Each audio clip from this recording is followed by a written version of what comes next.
Hey, Susan, can you hear us? I can. All I thought right. we just lost all of our cell service about 15 minutes ago, but it came back.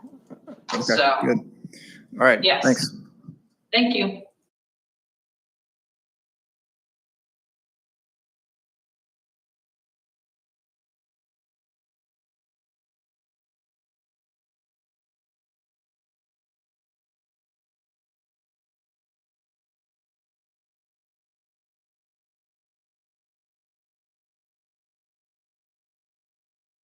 Good morning, everyone, and welcome to the Dare County Board of Commissioners December the 2nd meeting.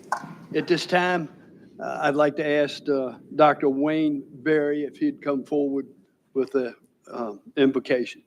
Dr. Berry, thank you for being here. A first century sacred text reminds us that God is love, and all who abide in love abide in God, and God in them. Shall we pray?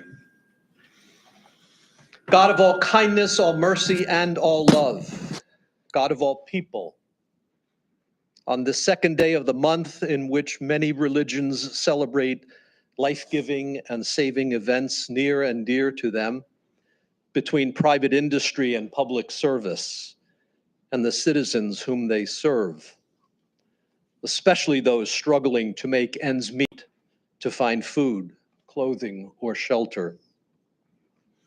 We ask your favor on these supervisors sworn into office today and those elected to positions of board leadership. Bless those receiving service pins and inspire those appointed to various of the standing boards for the work ahead. We pray that the commissioners and county workers will carry out their responsibilities in keeping with best practices, in safe and timely manners, and with an etiquette that respects the dignity of all county residents and visitors. We pray that our partners from the private business sector will honor the values of our commissioners and public servants. And we pray that all citizens will respect and obey the laws of our county, which make living in Dare County beneficial and beautiful. Provider and protector of all, we pray for those who build and maintain our roads, those who staff our hospitals and clinics, and those who keep the peace and respond to our emergencies. As if you do not know, we live in a deeply divided time. The only thing all of us might be able to agree upon is that it does not feel good. More importantly, it does not reflect our best efforts to live in your grace and your love. Source of all peace, be with our religious leaders in a special way. Inspire us not to do anything that will increase hurt or division. And we all know full well what those things are. You, God, do not take sides. You do not have a favorite political party. You do not cherish any one particular candidate more than another. You are a God who seeks to love, save, and serve all people, even those who do not know or believe in you. Increase in our religious and political leaders the qualities of love that Paul spells out in Corinthians: patience, kindness, confidence, humility, approachability, friendliness, service to others. Keep us religious leaders from being tempted to do wrong for the purpose of attaining a particular goal. Lead us to seek and rejoice only in the truth that you are. Amen. Amen. Thank you, Dr. Berry. Thank you. May we stand for the pledge. I pledge allegiance to the flag of the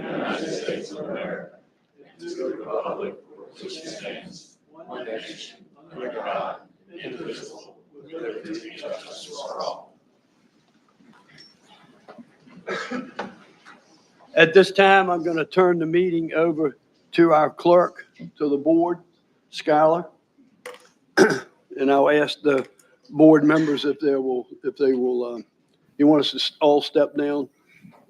Come one at a time as you go. We'll do one at a time. Okay. All right. Good morning, everybody. We're going to do our swearing-in ceremony for our newly elected and re-elected commissioners.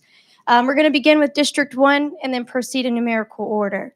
So first up, we have Carson Creef representing District 1, and holding the Bible for him today will be Kenny Midget.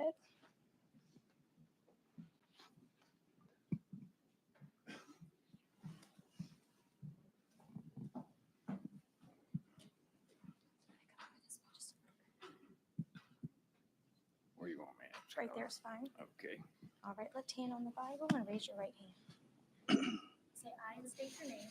I, Carson Creef, do solemnly swear That I will support and maintain that I will support and maintain the Constitution and laws the Constitution and laws of the United States and the Constitution and laws and the Constitution and laws of North Carolina, not inconsistent therewith, and that I will faithfully discharge and I will faithfully discharge the duties of my office as county commissioner. So help me God. Thank you so much.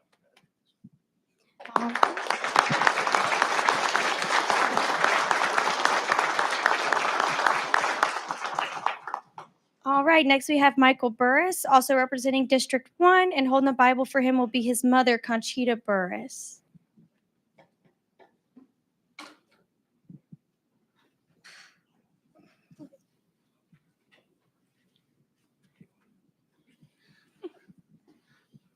All right, left hand on the Bible and raise your right hand. Say I and state your name. I, Mike Burris, Do solemnly swear do solemnly swear that I will support and maintain that I will support and maintain the Constitution and laws the Constitution and laws of the United States of the United States and the Constitution and laws and the Constitution and laws of North Carolina, of North Carolina, not inconsistent therewith, and that I will faithfully discharge and that I will faithfully discharge the duties of my office as county commissioner. So help me God.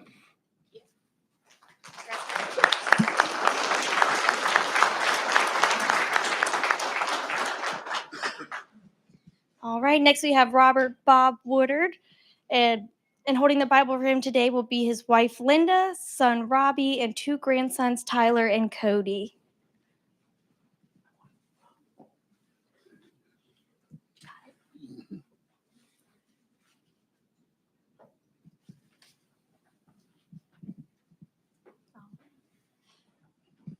Ready? Yes, ma'am. I state your name.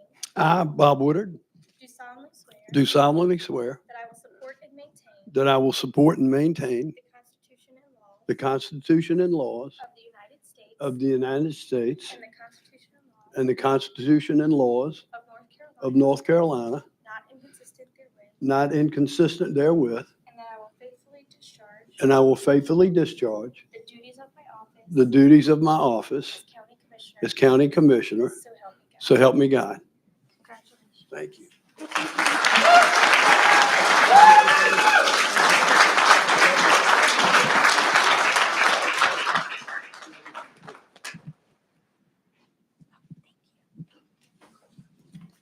All right. Next, we have Steve House representing District 3, and Sheriff Dowdy is here to hold the Bible for him.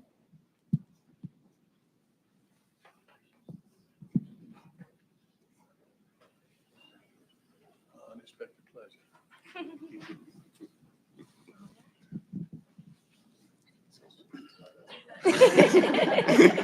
Make sure you're paying attention. Say I and state your name. I, Steve House, Do solemnly swear do solemnly swear that I will support and maintain that I will support and maintain the Constitution and laws the Constitution and laws of the United States of the United States and the Constitution and laws and the Constitution and laws of North of Carolina, North Carolina, not inconsistent therewith, not inconsistent therewith, and that I will faithfully discharge and that I will faithfully discharge the duties of my office the duties of my office as county as county commissioner. So help me God. So help me God. Congratulations.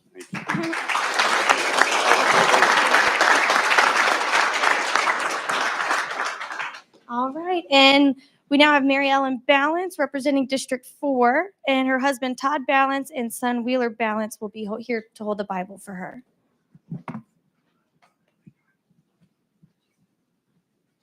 Hopefully I don't cry. It's okay. All right. I state your name. I, Mary Ellen Balance, do solemnly swear That I will support and maintain that I will support and maintain the Constitution and laws the Constitution and laws of the United States of the United States and the Constitution and the Constitution and laws of North Carolina, of North Carolina, not inconsistent therewith, and that I will faithfully discharge and that I will faithfully discharge the duties of the duties of my office as County Commissioner. as County Commissioner. So help me God. Congratulations.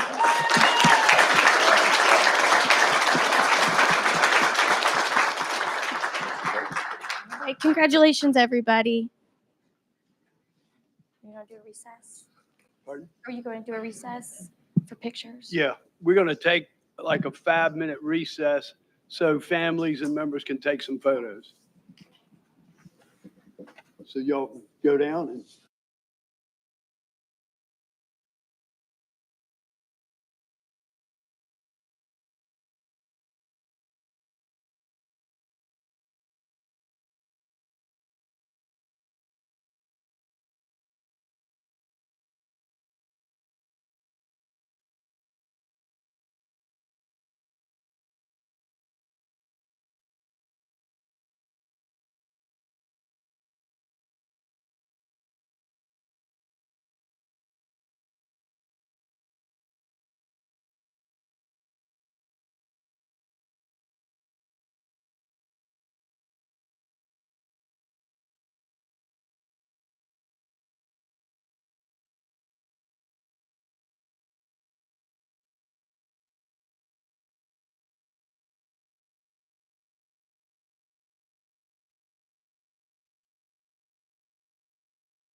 Yeah.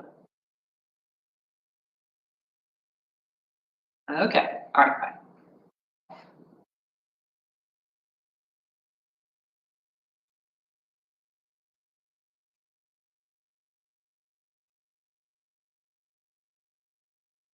Back to order, and I'll turn it over to our clerk to the board once again, Skylar Foley. All right, thank you. We are now moving on to the election of the chairman. And please note that in accordance with Robert's Rules of Order, no second will be necessary for a motion, and in keeping with parliamentary procedure, it will take 4 votes to elect a chairman. At this time, are there any nominations for chairman? I would like to nominate Bob Woodard to remain as our chair. Okay, I have Commissioner Ross nominating Bob Woodard. Are there any other nominations at this time? Okay, and if I will now declare nominations closed, and as we do the voting, please keep your hand raised so I can formally record it. And those in favor of Commissioner Woodard, please raise your hand. Okay, well, let the record show that there are 7 unanimous votes in favor of Commissioner Woodard, and you are now hereby elected as chairman. Thank you very much.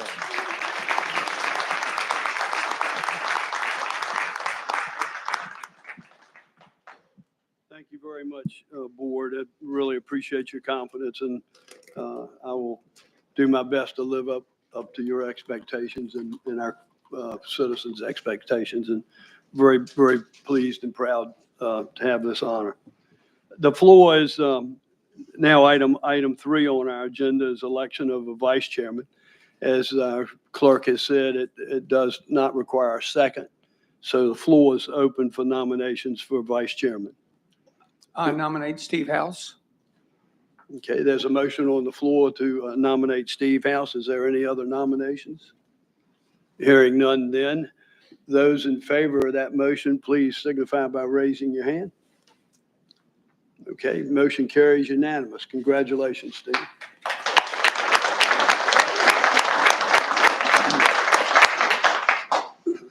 All right, I'll turn it back over to the county manager. Yes, sir, Mr. Chairman. Congratulations, everybody, and welcome. That leads us to item 4 on our agenda, and that's the chairman's opening remarks. Thank you, County Manager, and I hope I do not overlook anyone in the audience this morning, but we have with us our chairman of the Dare County School Board, David Twitty. We also have Ron Payne with us this morning. We have Susan Bothwell here this morning with us. We also have some newly elected school board members in our audience today. And Justin Bateman, Justin's here. Kenny Bright and Lisa Lloyd is in the audience today. So thank you all for being here this morning. I apologize if I've overlooked any other officials. I take that back. Monica Thibodeau. He's got a microphone in Hatteras, but he chooses to come here for every meeting. Brian, congratulations on your election, soil and water. Yeah, well deserved.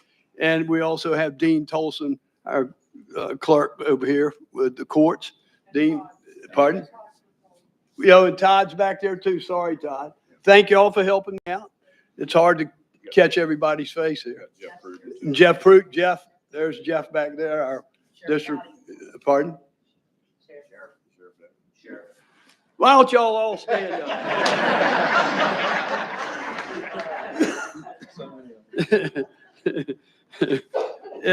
Me. Well, sorry if I missed a few of y'all, but thank y'all for being here. First off, I'd like to just congratulate the new board. Now that the elections are over, I want to acknowledge all of those who stood up and ran for office this past year in the county. It takes a lot to do this and a lot of hard work. And it takes a tremendous amount of commitment to run for office. So I want to once again congratulate Murray Ellen, Carson, and Michael for stepping up to the plate. And I certainly look forward to working with you guys on this board. Today, though, I want to let us just celebrate the strength, the diversity, and the unity of our community. Please know that each one of you in this audience today plays, and listening to our board meeting, plays a vital role in making our community vibrant and resilient. Let us take this opportunity to appreciate the contributions and the efforts of every member and to build on the foundation of mutual respect and support. I believe that we as a society must start to look past our differences and begin to honestly work toward focusing on our commonalities. We're all human beings, and our focus must be towards improving the conditions of all human beings, whether as a community member, an educator, a clergy member, a police officer, an elected official, a student, or a homemaker. We all have a platform to make our world a better place. Open dialogue will be a key, and being willing to see from one another's perspective will be essential in achieving positive results for our community and our nation moving forward. At this time, I have a special presentation I'd like to make, and I will come down front to do so.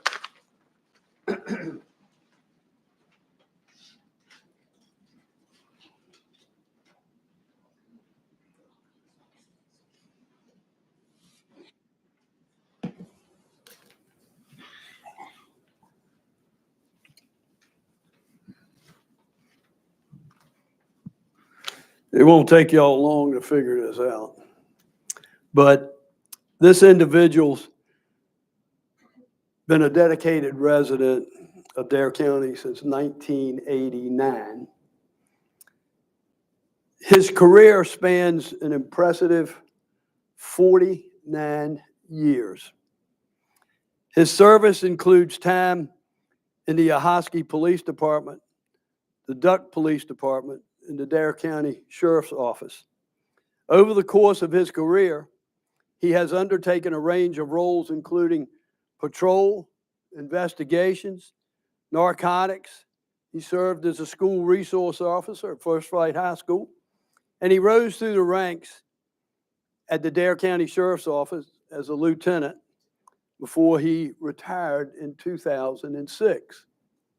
Well, he didn't have enough, folks. Following his retirement, he was elected to sheriff of Dare County in 2010. That was 2 years before I came on this board.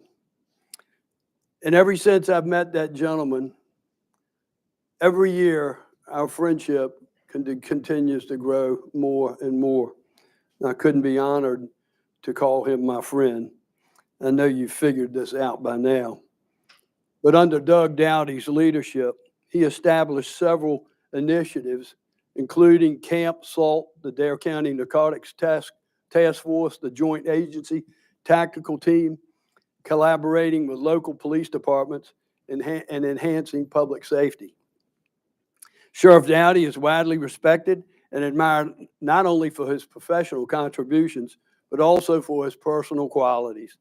His generosity and warmth are evident in his daily interactions with the community.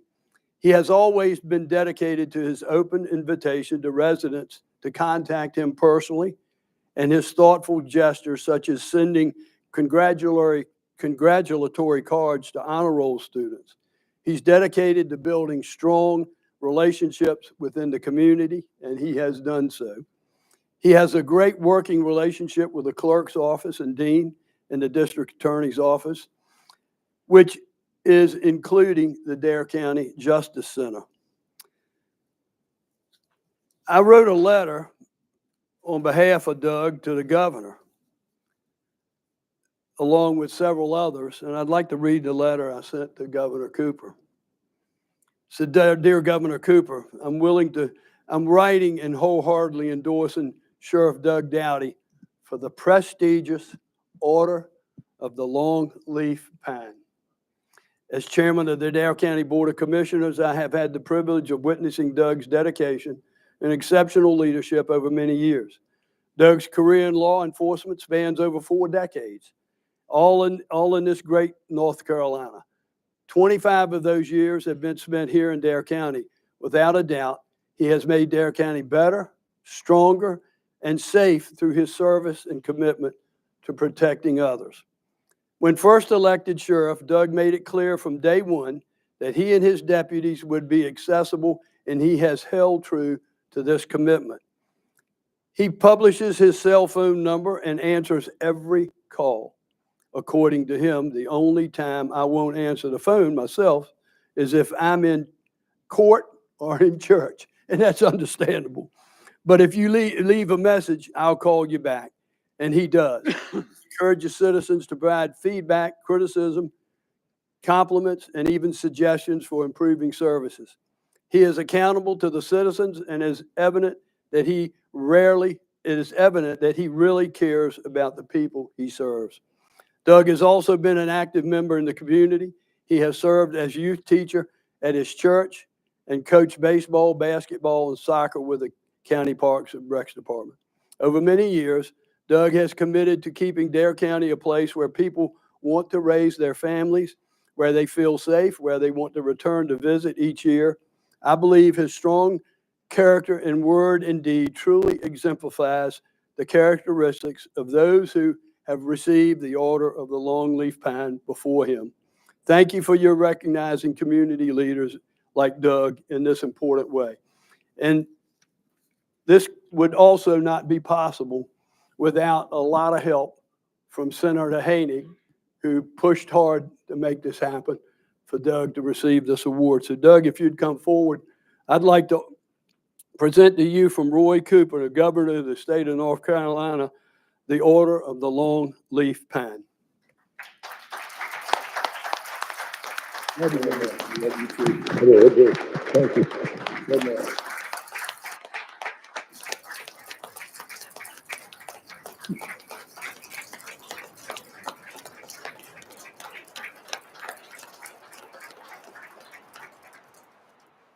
I appreciate it very much, sir. It means so much. All these people for being here. I know a lot of you came just because of me, and that means more than you'll ever know. And the law enforcement community, judges, I just appreciate it. It's what we do, and I appreciate the fact that people come to celebrate that with us. A mighty fine crowd this morning. We certainly appreciate it. Yeah, bless you. Bless you.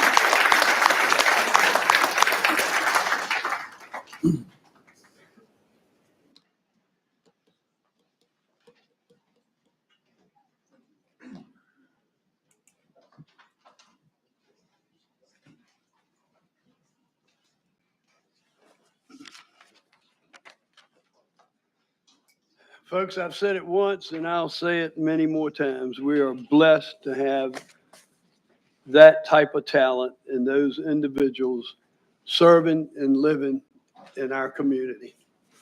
With that being said, I will turn it back over to County Manager. Yes, sir. Mr. Chairman, before we move on to the next item, a little housekeeping. We need to add to our agenda. Skip Saunders with the Board of Elections is here to give us an elections report. And if you could we add that to item 7A right after public comment? Yes, sir. We need a motion to approve. Motion to approve. Is there a motion? Motion. Motion by Vice Chair, Second. seconded by Commissioner Ross. Any further discussion? Hearing none, those in favor signify by saying aye. Aye. Opposed, like sign. Motion carries unanimous. Chairman, that brings us to item number 5, and this is the presentation of our service pins. Our first pin this morning is to Becky Huff to get her 10-year pin.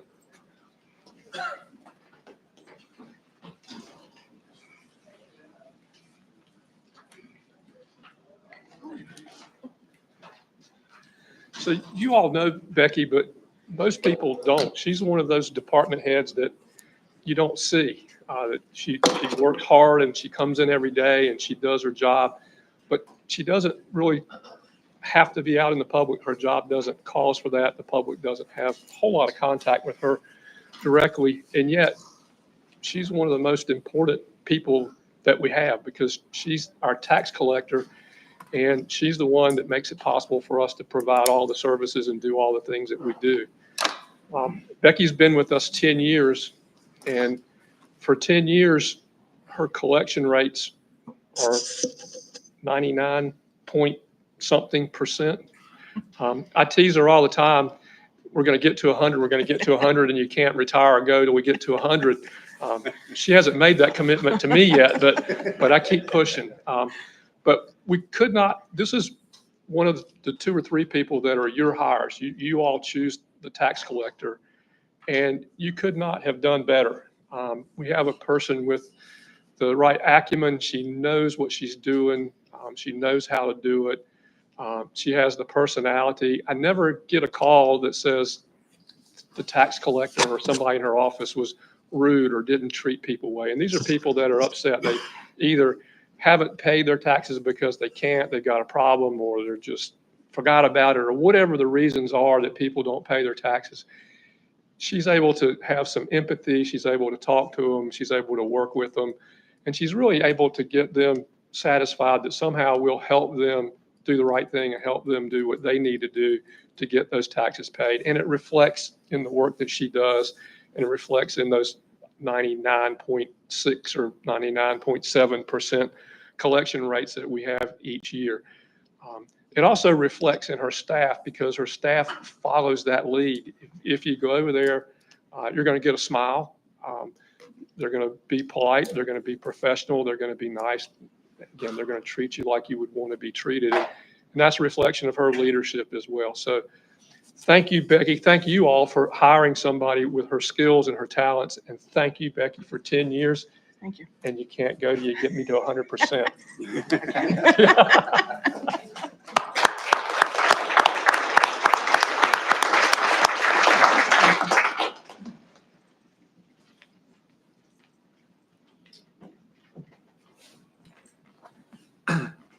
Next, we have Richard Johnson here to get his 10-year pin from Sheriff Dowdy.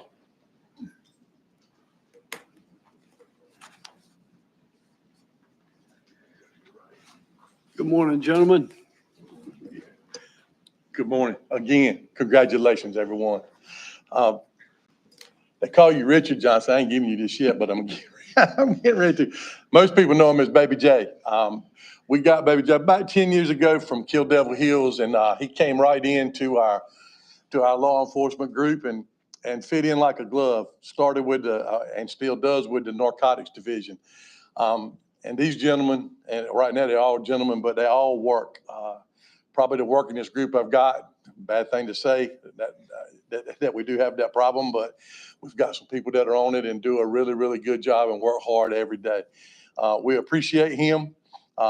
He doesn't know how to stop. He goes way above and beyond what he's called to do. Not only works the narcotics side, but he ties in with the criminal investigation division with their jobs, because they kind of do run together. He's blessed us with his presence. He doesn't mind doing anything. He's got a good group to work with, probably the tightest group that's in the sheriff's office, because they do everything together and just about have to. We're glad you're here. I know I got 10 years out of you. I know I got plenty more. You got plenty more good years left in you. We're looking for good things to come. David's getting ready to get a promotion, and we are looking forward to seeing that happen. Thank you for everything you do, buddy.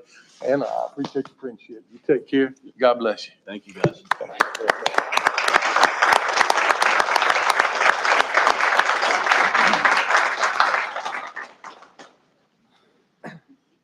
So that brings us to our Employee of the Month. We should have had 2 this month, November and December. Our December one could not attend, but we do have November, and if Spencer Gregory would come forward to make that presentation.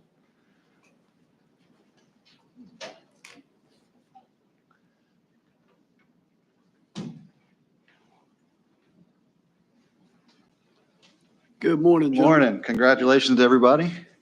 I got here Brandon Paisel. He's our parks maintenance crew leader in the Cuddle Hills division.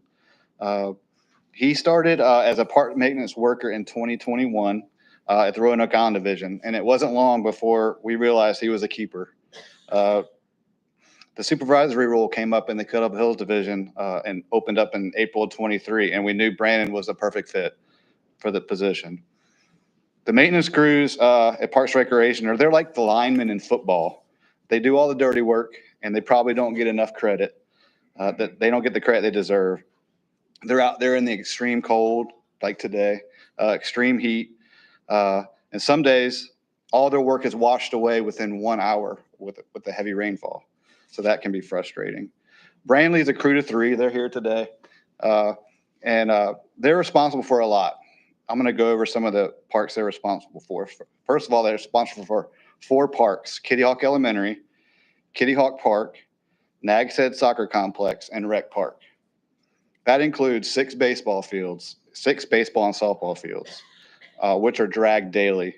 4 to 5 4 soon to be 5 soccer fields at Nags Head Soccer Complex, 10 acres of Bermuda Field at First Flight Middle School, 3 playgrounds, 1 dog park.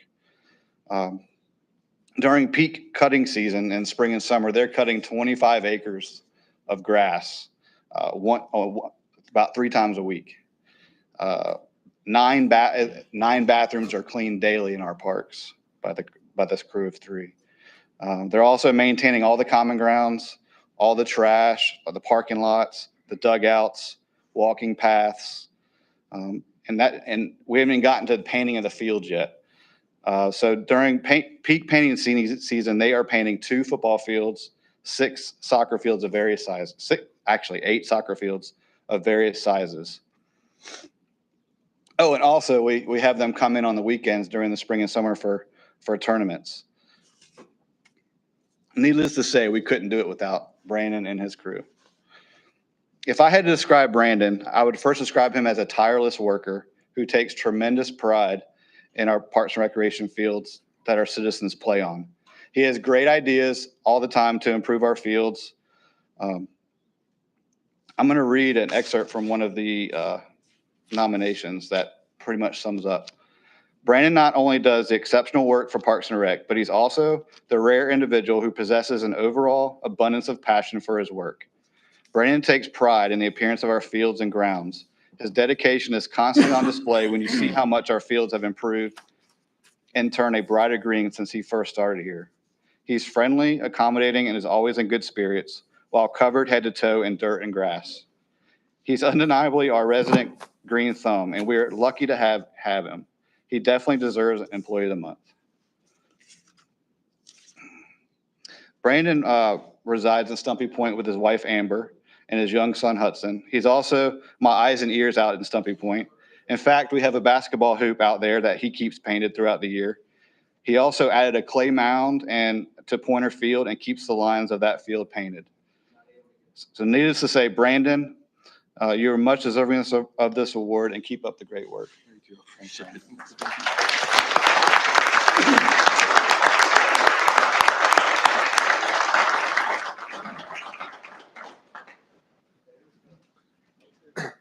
Before we go to public comment, with those of you that received an award this morning, go right out through this door so that we can get a picture, please. So if you got an award, head right out this way.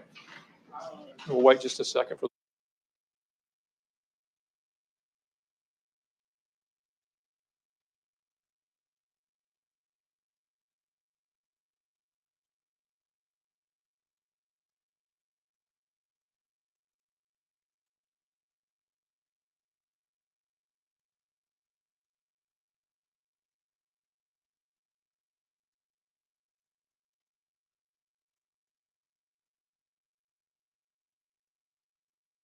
Comment this morning, please limit your comments to 5 minutes.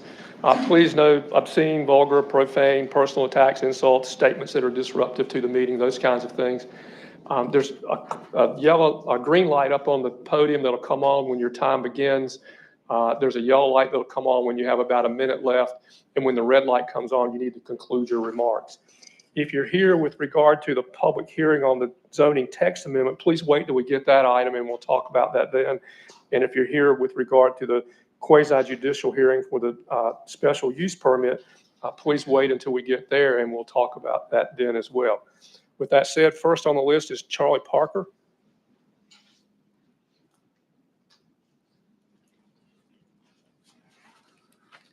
Welcome this morning, Mr. Parker. Good morning. My name is Charles Parker. I live in Kill Devil Hills. First, Bob and Steve and the board, the new board, congratulations and the best wishes from everybody to you to have a wonderful, good year coming forward. And then to the employees who were just awarded things for their good work. They just represent a minute part of the employees of the county who are the backbone of the county. And without them, we wouldn't have the county we have. And I just want to say thank you to all of them. And the reason why I came is people are asking questions, and we have to ask you this question. Does the board or county manager have any updates to the public about the grand jury stuff going on? Do you have any idea when it would be finished or anything to let people know? Because it's just hanging over their heads, and we just want to know as much as we can. Thank you. Thank you, Charlie. Next is Stephen Westcott. Mr. Westcott here? Okay. Brian Harris.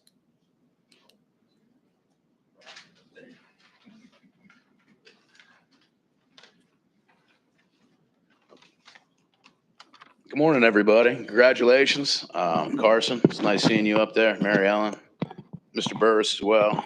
Congratulations, Vice Chair Steve House. You guys are going to do a phenomenal job. I know that.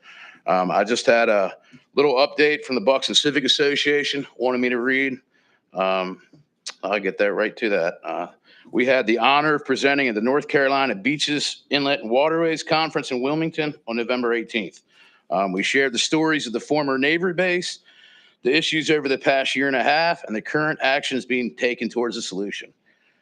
We also shared how coastal erosion is continually playing a significant role in uncovering these issues and is now a pretty big threat to not only the beach in that area, but also to Highway 12, the fundamental lifeline to Buxton and every village south. After our presentation, we were met with so many people who wanted to help, engineers, town managers, current and former legislators. The support was pretty overwhelming. We'd like the opportunity to share that presentation with the board as soon as possible. We are aware this is a complex issue. We understand that the law as it currently stands prohibits jetties, groins, hardened structures, whatever you guys want to call them. But we also know that the law has already been amended once, and we also believe there are enough intelligent, innovative people who see how absolutely necessary this is to our community, island, Dare County, and the state of North Carolina. We know that the stakeholders are unlikely to gather because of the Civic Association asked them. And as a current unincorporated town, we look towards the commissioners to be our voice. We implore you to take up this fight. We cannot wait. Our very livelihood depends on it down in Hatteras. I know many of you guys are headed down there tomorrow for Mary Ellen's for the meet and greet at the inn. Maybe a couple of you guys, just leave 15, 20 minutes earlier. Meet me at the motels. Go walk over, I would say the dune, but there isn't a dune. I mean, Buxton, it looks really, really bad right now. I hate to compare apples to oranges, to compare our issues to Redanti, but we're not far behind them at all. And we're pretty much neck and neck. So that's all I got. Thank you guys for all your time. Congratulations on all your seats. I couldn't be prouder to have one as well. So thank you guys. Thank you, Brian. Is there any other public comment this morning? Yes, sir.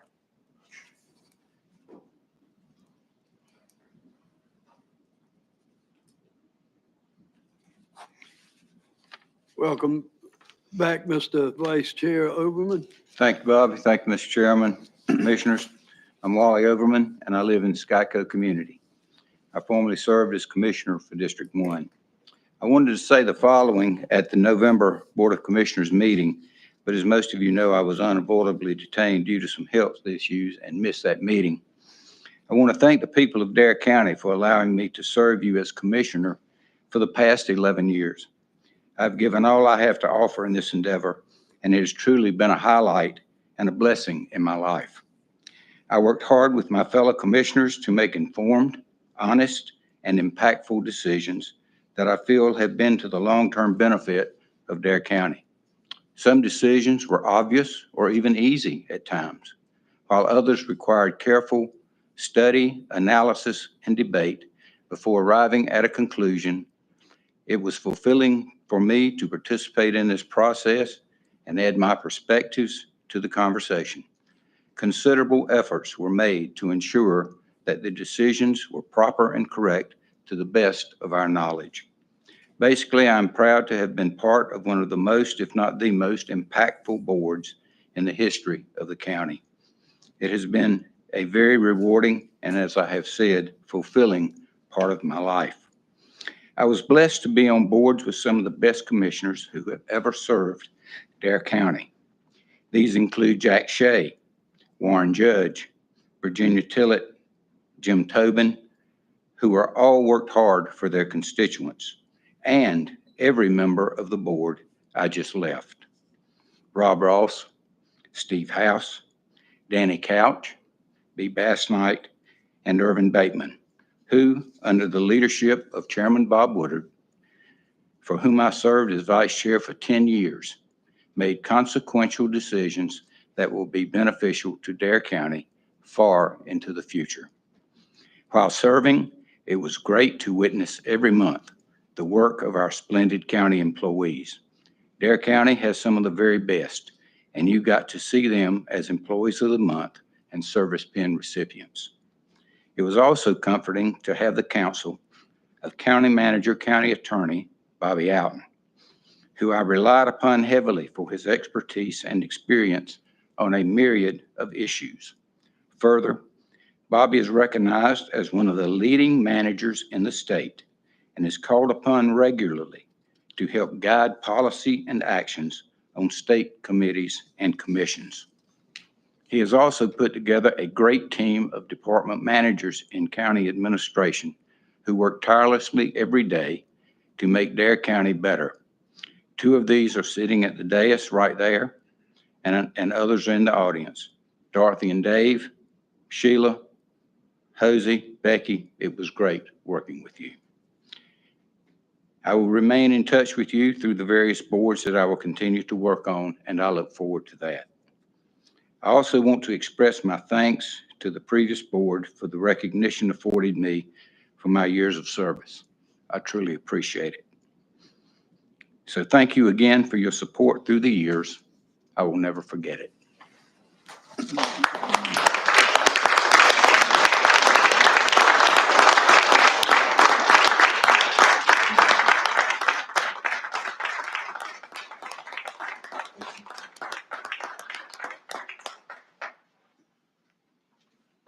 Is there any other public comment this morning? Is there any public comment from Buxton? No public comment from Buxton. Okay. That takes us to item 7A with an election update, and the chairman of the Board of Elections, Skip Saunders, is here for that presentation.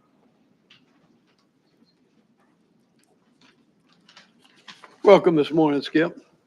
Thank you. Good morning, ladies and gentlemen. Chairman Woodard and commissioners, first of all, I'd like to congratulate you all on your recent election. We wish you the best in your future endeavors to serve the citizens of Dare County. I know you'll do a great job. I wanted to share something with you. Chairman Woodard mentioned commonalities that we all share, even in divided times. I want you all to know that I'm feeling pretty good this morning. I drove from my home in Kitty Hawk all the way here without being caught by one red light. So I'm feeling really special today. Something we all can appreciate. But I'm here today on behalf of the Dare County Board of Elections to thank you for your significant support of our election staff, our precinct officials, and especially the voters of Dare County. On October 2nd, we attended an election strategy meeting at the Emergency Operations Center. Attending were County Manager Bobby Alton, Emergency Operations Director Drew Pearson, Sheriff Doug, and virtually every county department head.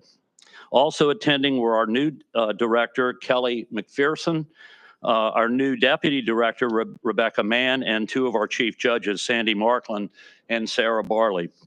What happened in this meeting were focused discussions and cooperation to provide material support, to close security and safety gaps, and most critically, to pass along to those conducting the election that Dare County would stand shoulder to shoulder with us to ensure that this election this general election would be safe, accurate, and secure, and that's exactly what resulted. I want you all to have our heartfelt thanks for coming together with a single-minded goal of unqualified support. It meant a lot to us involved in the election and to our voters. It was a really big deal. We saw the largest turnout of voters in our county's history. I don't like to engage in hyperbole, but I think it's safe to say that. We had 25,298 Dare County citizens vote of the 34,103 registered voters, about 75%. We certainly can expect heavy turnout for future midterms and general elections, at least in the near future. When you cue in population rise in Dare County, it becomes a heavier load, plus the scrutiny that our board and all the county boards in the state get from the state level is like nothing we've ever seen. It's a good thing, but it's a lot of work, and our staff is up to it.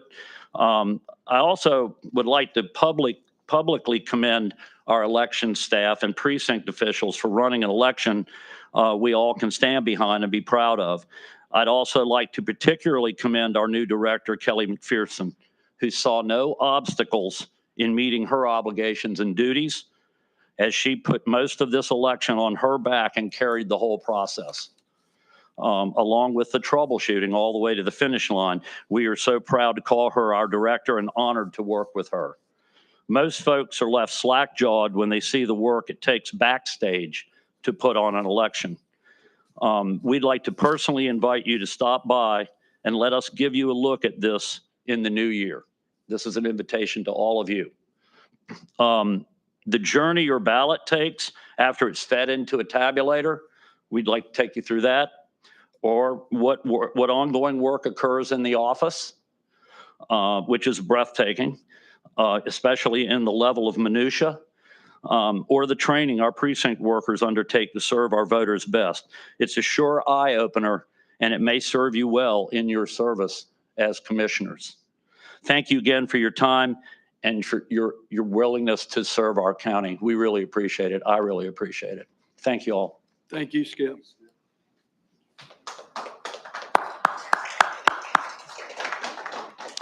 Item 8 on the agenda is a public hearing. This is for a zoning text amendment to section 22-27.5, the VC2 Village Commercial. Noah, if you'd come up and just tell the board what's being requested, give a little history of this, and then we'll conduct the public hearing.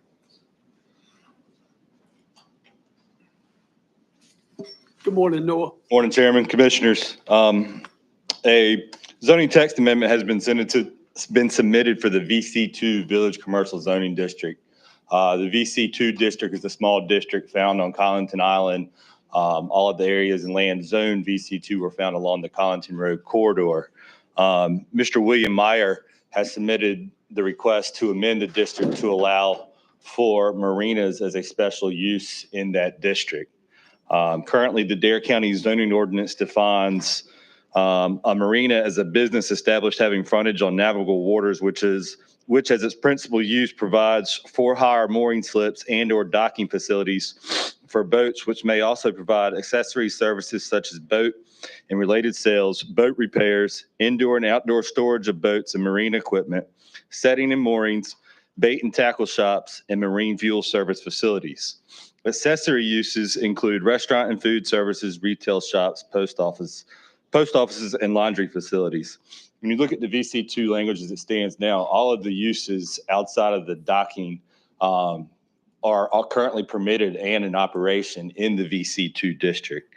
When you look at the Collington Island area, there's currently not anywhere to launch a boat or dock a boat unless you live in one of the private neighborhoods there.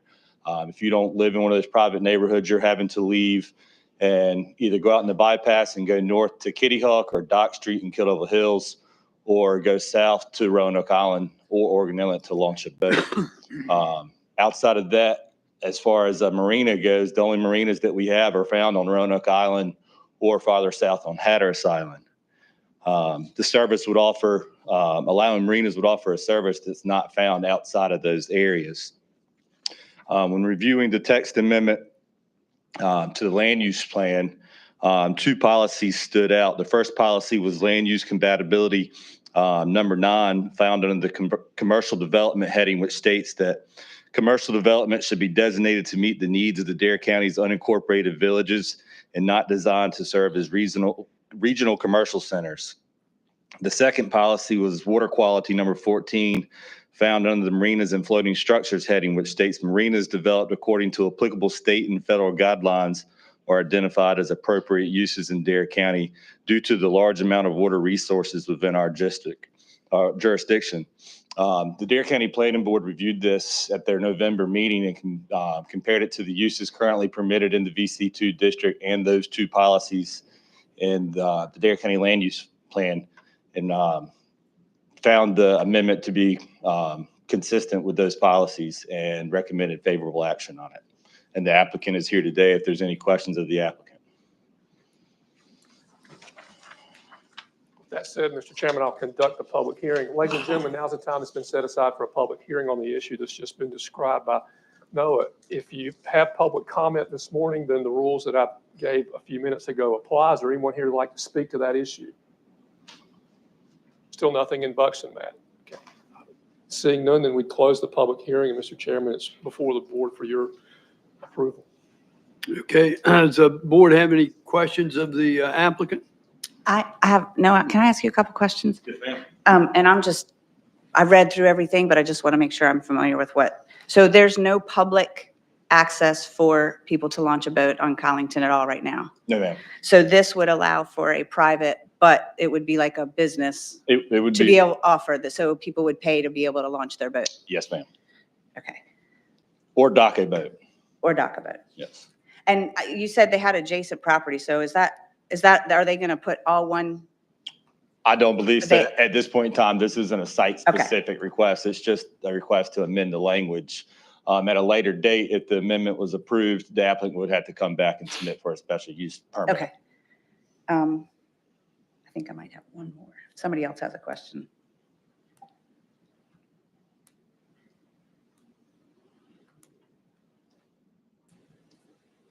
I think that's all I have.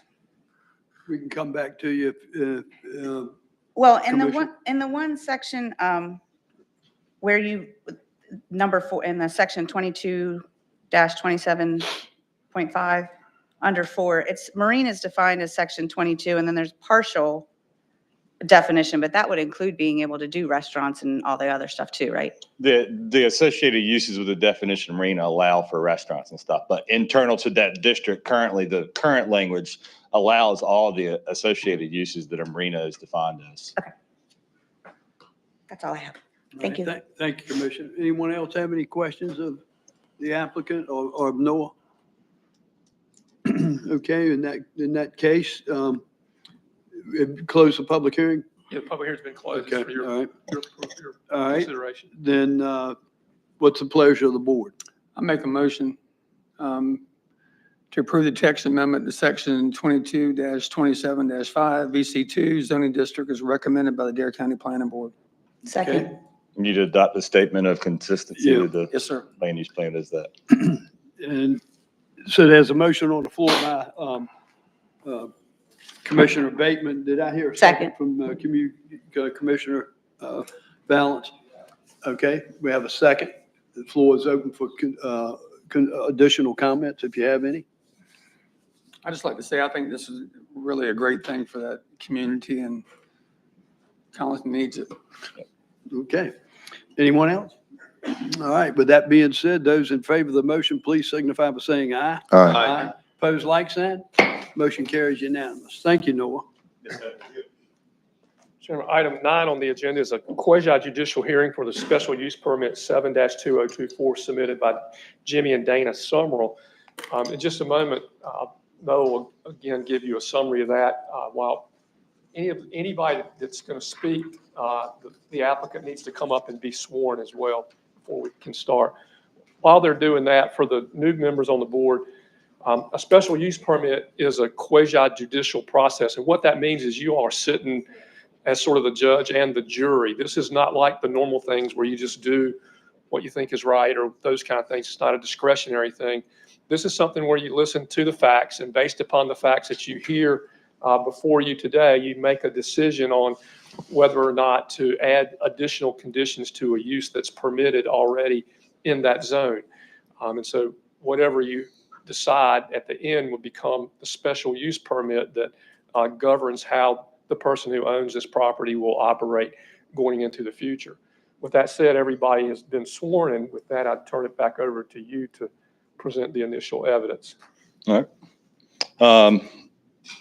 As stated by the county manager, Jimmy and Dana Summerall have submitted a special use permit application to allow for a travel trailer park on their property located in Eastlake. The property is currently identified as two parcels, parcel 01754200 and 01754003 in the Dare County tax records, and is located at 19143 Highway 64 in Eastlake. The property is zoned Eastlake Commercial Services, and travel trailer parks are permitted subject to a special use review and the requirements of the Dare County Travel Trailer Park Ordinance referred to in this memo and later on in the draft special use permit as Section 160. Currently, there is a single family dwelling located on one of the parcels. The applicant will need to submit a recombination plat to isolate and separate the single family dwelling from the overall parent parcel of the proposed travel trailer park site. The travel trailer park ordinance requires that at least 2 acres of contiguous land be available when developing a travel trailer park. The site contains 2.74 acres after the recombination meeting the requirements of the ordinance. The applicant is proposing to install 22 travel trailer sites. There is associated with this, there is a site plan that you all should have in front of you.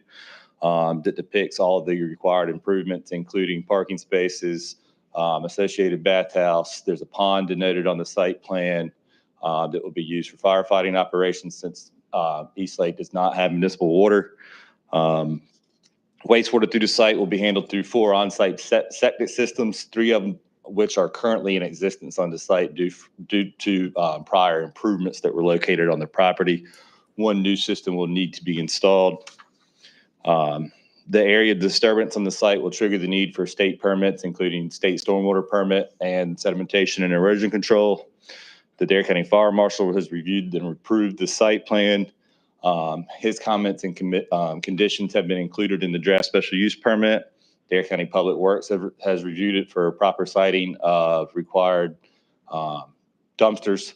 The Dare County Planning Board reviewed it at their November meeting as well and found the site plan and conditions of the draft SUP to be reasonable and appropriate. Any questions for Noah? Is this the time to discuss the conditions?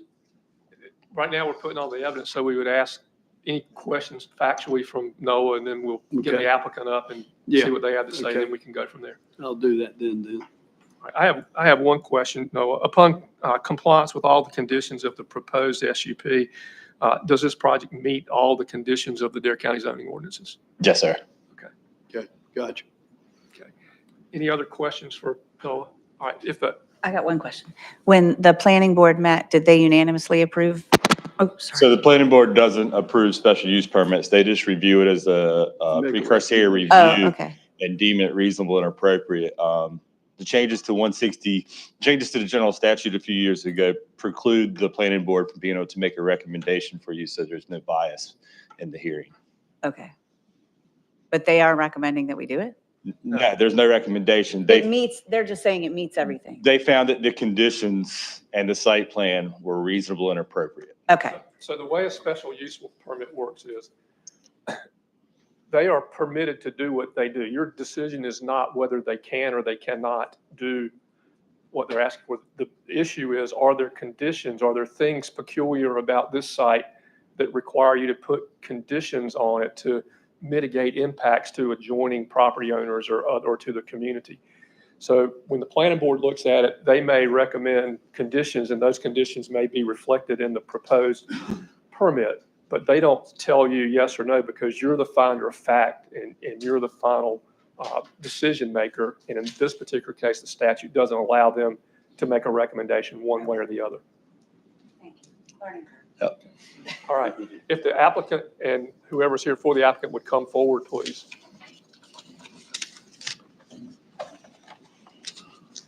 do you all have any evidence to present beyond what Noah has already presented? None at all, but I would like to congratulate everybody for the elections and new and old guys. And it's good to see everybody here again. And Jimmy's here as the owner of the property, and we've presented the site plan. We've gone over the SUP with Noah and thank Noah for all his work. And Okay. if y'all have any questions about site plan, let me know. I do to the applicant, then. Yeah, I have some questions, not necessarily about the site plan, but just some clarity. Let me get the facts. Let me ask Yeah, them to go get the ahead. facts straight, please. Do you consent to the facts as they were presented by the planning director? Yes. Yes. Okay. And do you consent to the entry into evidence of the file with all the contents to the board for their review? Yes. Okay. And then do you consent to the terms and the conditions contained in the special use permit? Yes. Okay. With that said, Mr. Chairman. Okay, thank you, County Manager. I just need some clarity, that's all. Part of the conditions say that the travel trailers may be allowed to remain in the park on a year-round basis. However, the units shall not be used as permanent dwellings, and they should be ready for highway use. Then another, I just need some clarity here. The length, another condition was the length of occupancy of any travel trailer shall be less than 90 consecutive days. I don't understand. Explain that to me. I'm not understanding the difference in the two. Says throughout Dare County, if you look at a lot of the travel trailer parks, instead of these people towing their camper back and forth for the weekends or the weeks that they come, they rent a site, leave the camper there. It stays there full time, year round. The condition is that for that travel trailer to sit in that park, it must be left in a highway ready state, wheels on, license tagged, ready to go. That way, in the event of a storm or they leave, it goes with them in an event of evacuation or anything of that effect. The 90 length of occupancy less than 90 consecutive days is to prohibit somebody from setting up a travel trailer park and making it a permanent residence. So two separate conditions that are found internal to the ordinance. Okay, my next question then is they can remain there on a year-round basis.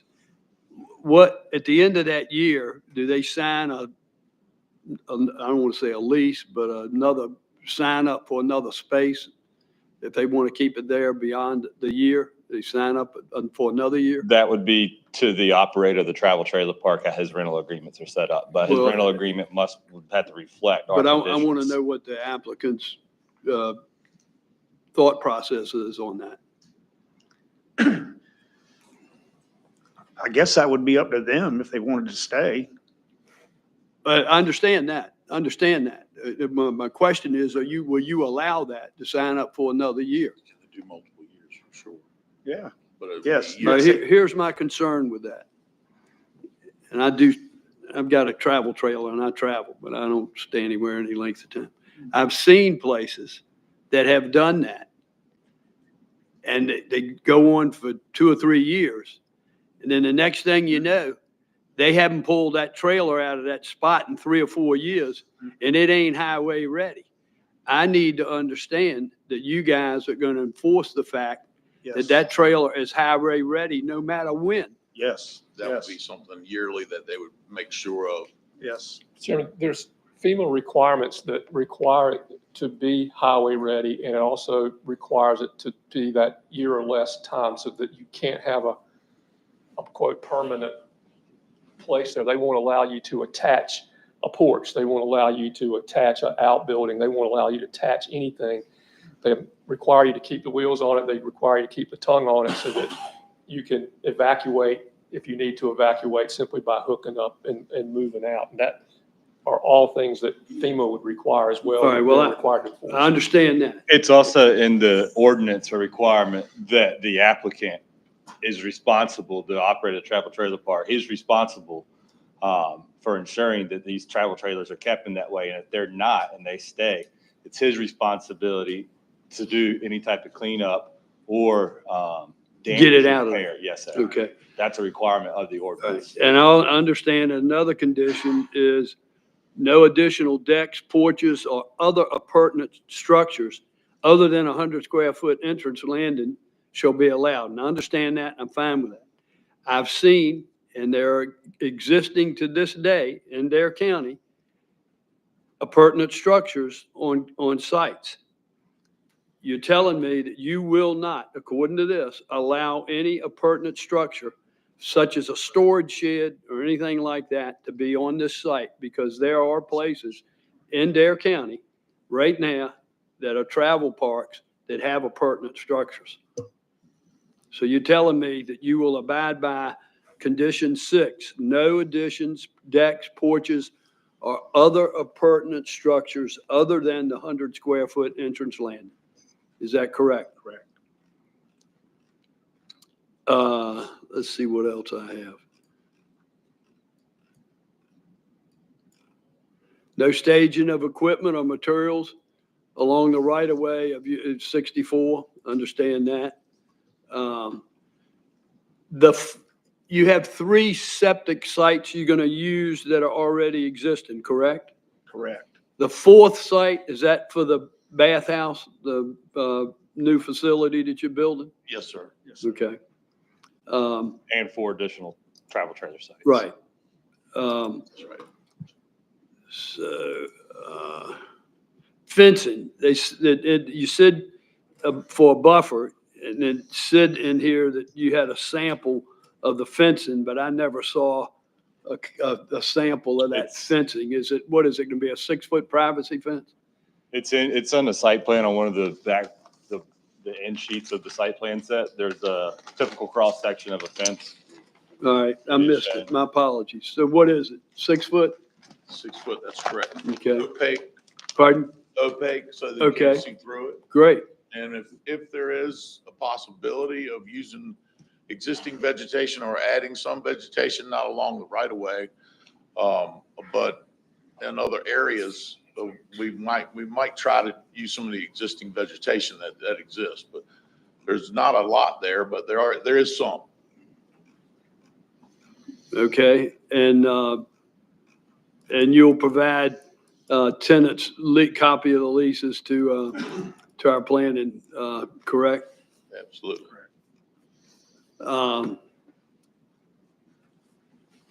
What else did I have? One other thing. Did the public weigh in on this, surrounding community, any surrounding homeowners weigh in on this? Are they fully aware of what's going to go on? The property was posted and adjoining property owners on both sides of 64 were sent a letter. I have not received any comment from anybody. Okay. Plus you advertised it in the Coastland Times, I believe. No, sir. Well, It was advertised on the webpage. Webpage. Okay, excuse me. Webpage. All right.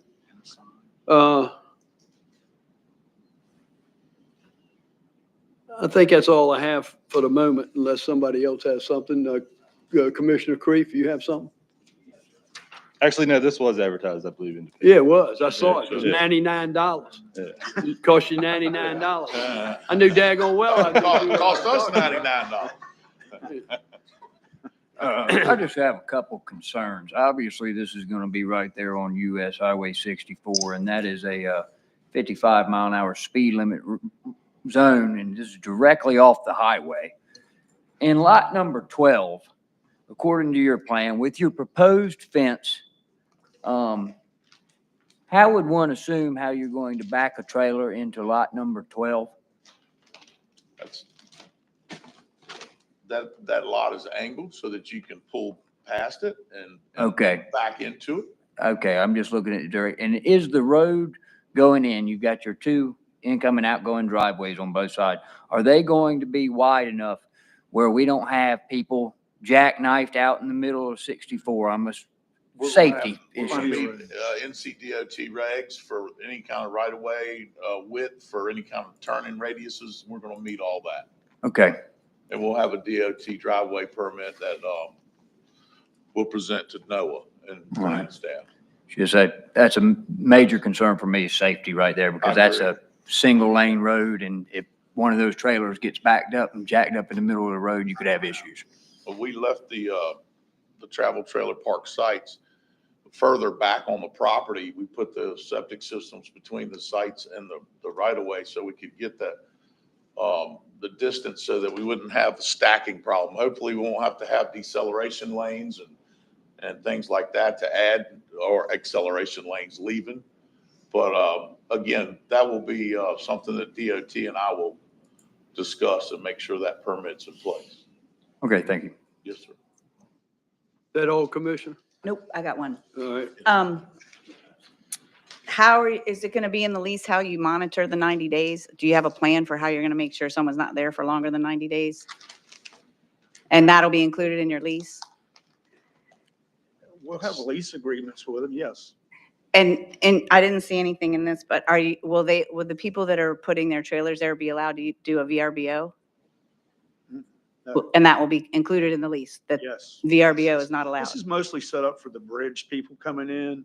They have nowhere to go, and there's approximately about 75 of them that need places to put. They come in, a lot of them have their own fifth wheels. And that was kind of what we were trying to do and whatever. I'm not really. They're gonna be there for more than 90 days. Yeah. Yeah, they're gonna be here more than 90. More like Yeah, but I they think would it's just have to 5 pull out and years come to back in. build, 3 to 5 years on the Alligator River But they don't, Bridge. a lot of them, a lot of times during like the holidays, they'll pull their stuff back out and come back. They could pull it out and bring it back in each week if they Well, wanted they to. don't, they don't They don't have have to, to the leave. camper can stay. They just can't stay for 90 Yeah, they days. can. They The would campers have- can They stay. would Right. have to vacate for the property for a period of 24 hours. Right. It is a concern of the VRBO. I'm not going to lie, because it's so much already. Yeah. But if you include that in the lease, that it can't be used for that. Subletting or. Subletting. Yeah. Yes. You could make that a part of the condition. Could you? Y'all consent to that condition? I'm good with it. Okay. And yeah, I'm You good could with it. request that Okay. as part of the condition. I would like to request that as part of the condition. so add no Yeah, subleasing. no problem. No subleasing. Yeah, I'm good with it. Anything else? Okay. Commissioner Burris had something. I would just like to state that if you're going to do something like this, I know in my hometown of Wanchese, there was some trepidation when Malcolm Faring put one in right there north of the store as you first enter Wanchese. I don't know how familiar you guys are with that. Yeah. It has been excellently cared for, taken care of. He used natural shrubbery out there on the roads. It stays trimmed.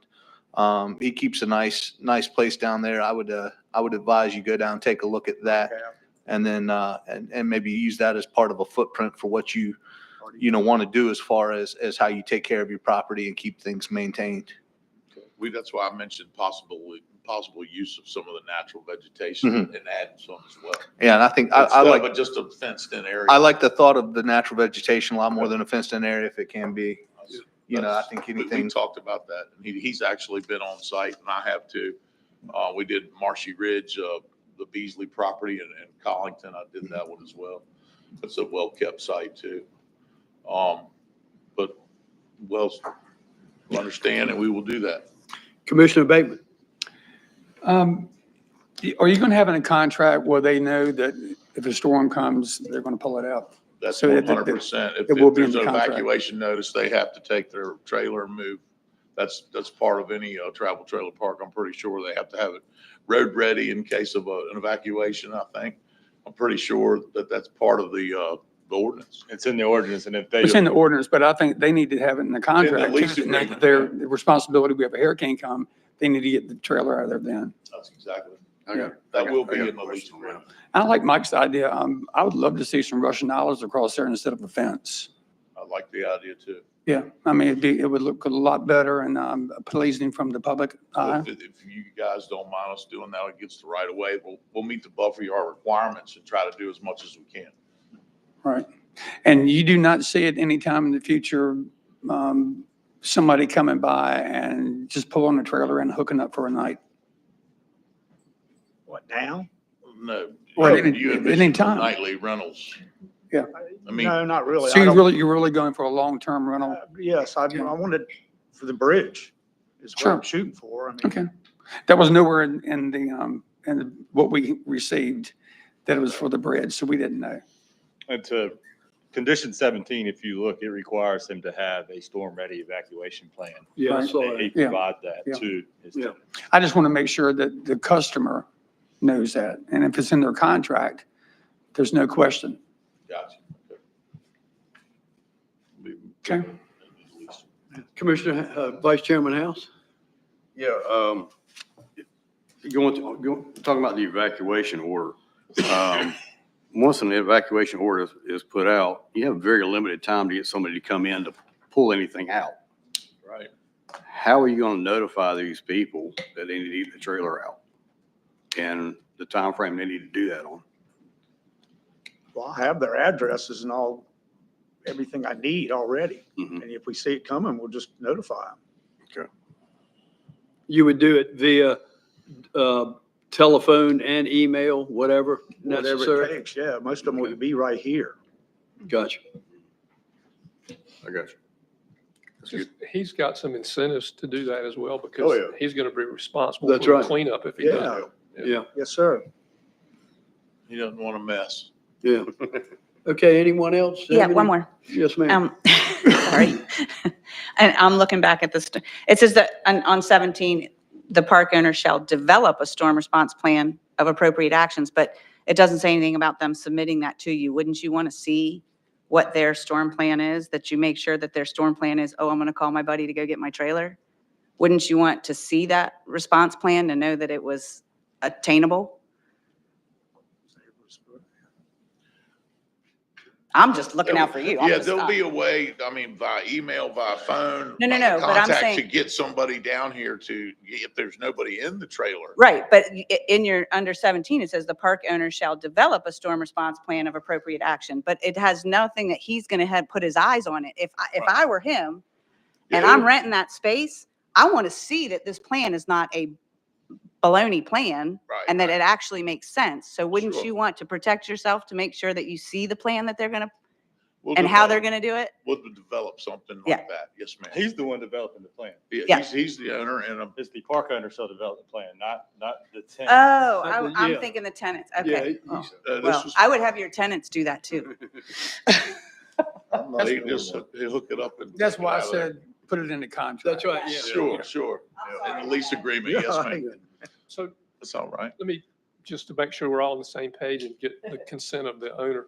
What I've got is we're going to add a provision that says no subleases. We're going to add a provision that requires the evacuation in a lease, and we're going to require the use of natural vegetation rather than the fence. Is that what we said? Okay. As possible, as much as possible. The section of the ordinance allows for an alternating between the buffer requirements. You can use vegetation and or fencing. And we're going to say we're going to use vegetation where it's possible.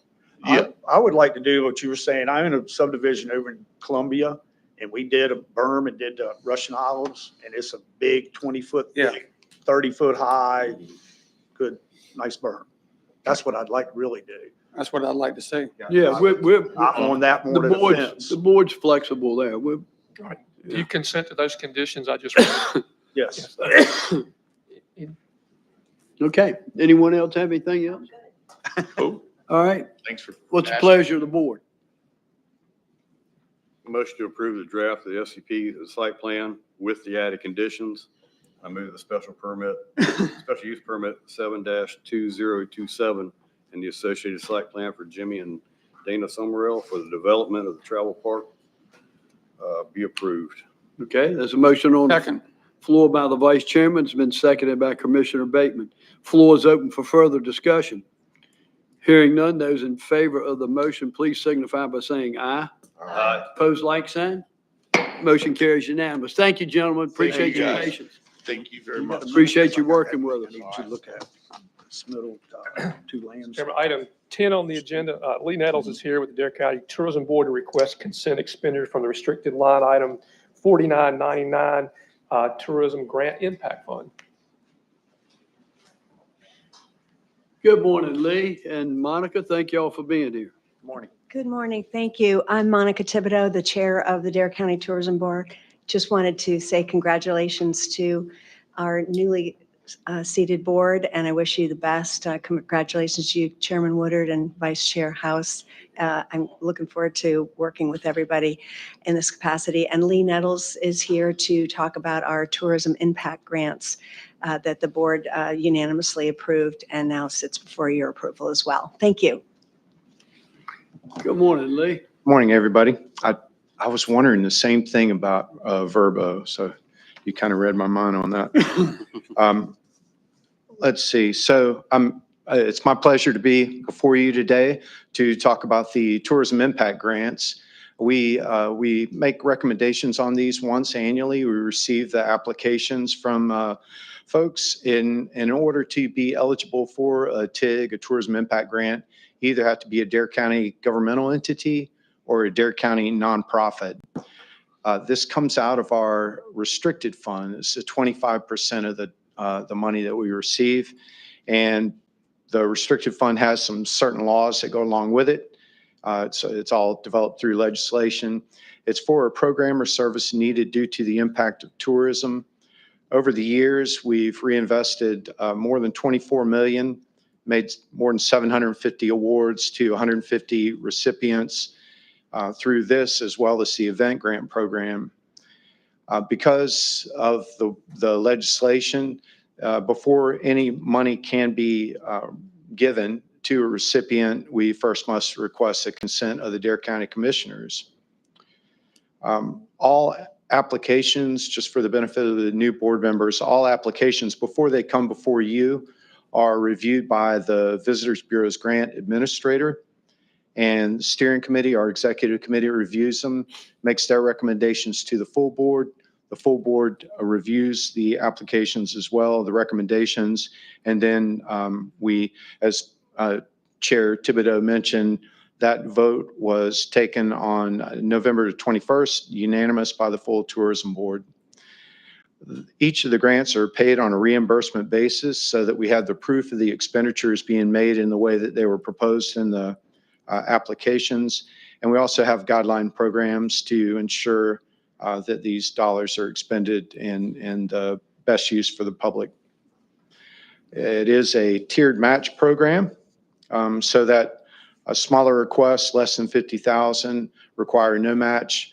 50,000 to 125 require that the applicant match with at least 25%, and then over 125,000, the applicant's expected to bring a 50% match to that.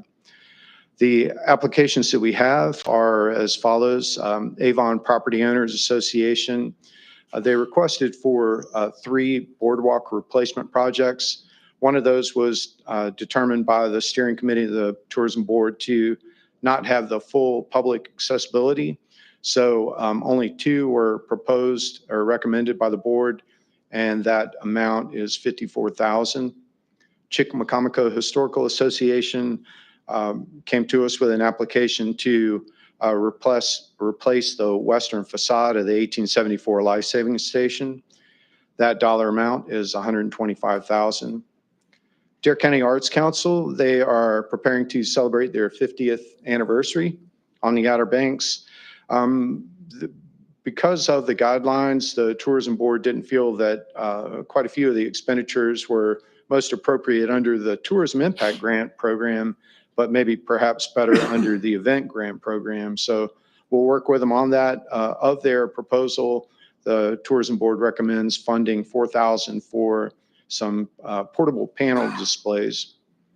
Friends of Jockey's Ridge came before us or made an application for points of interest trail markers, 10 trail markers that would go around the perimeter of the property with interpretive signage to get folks around. 50,000 was the amount recommended there.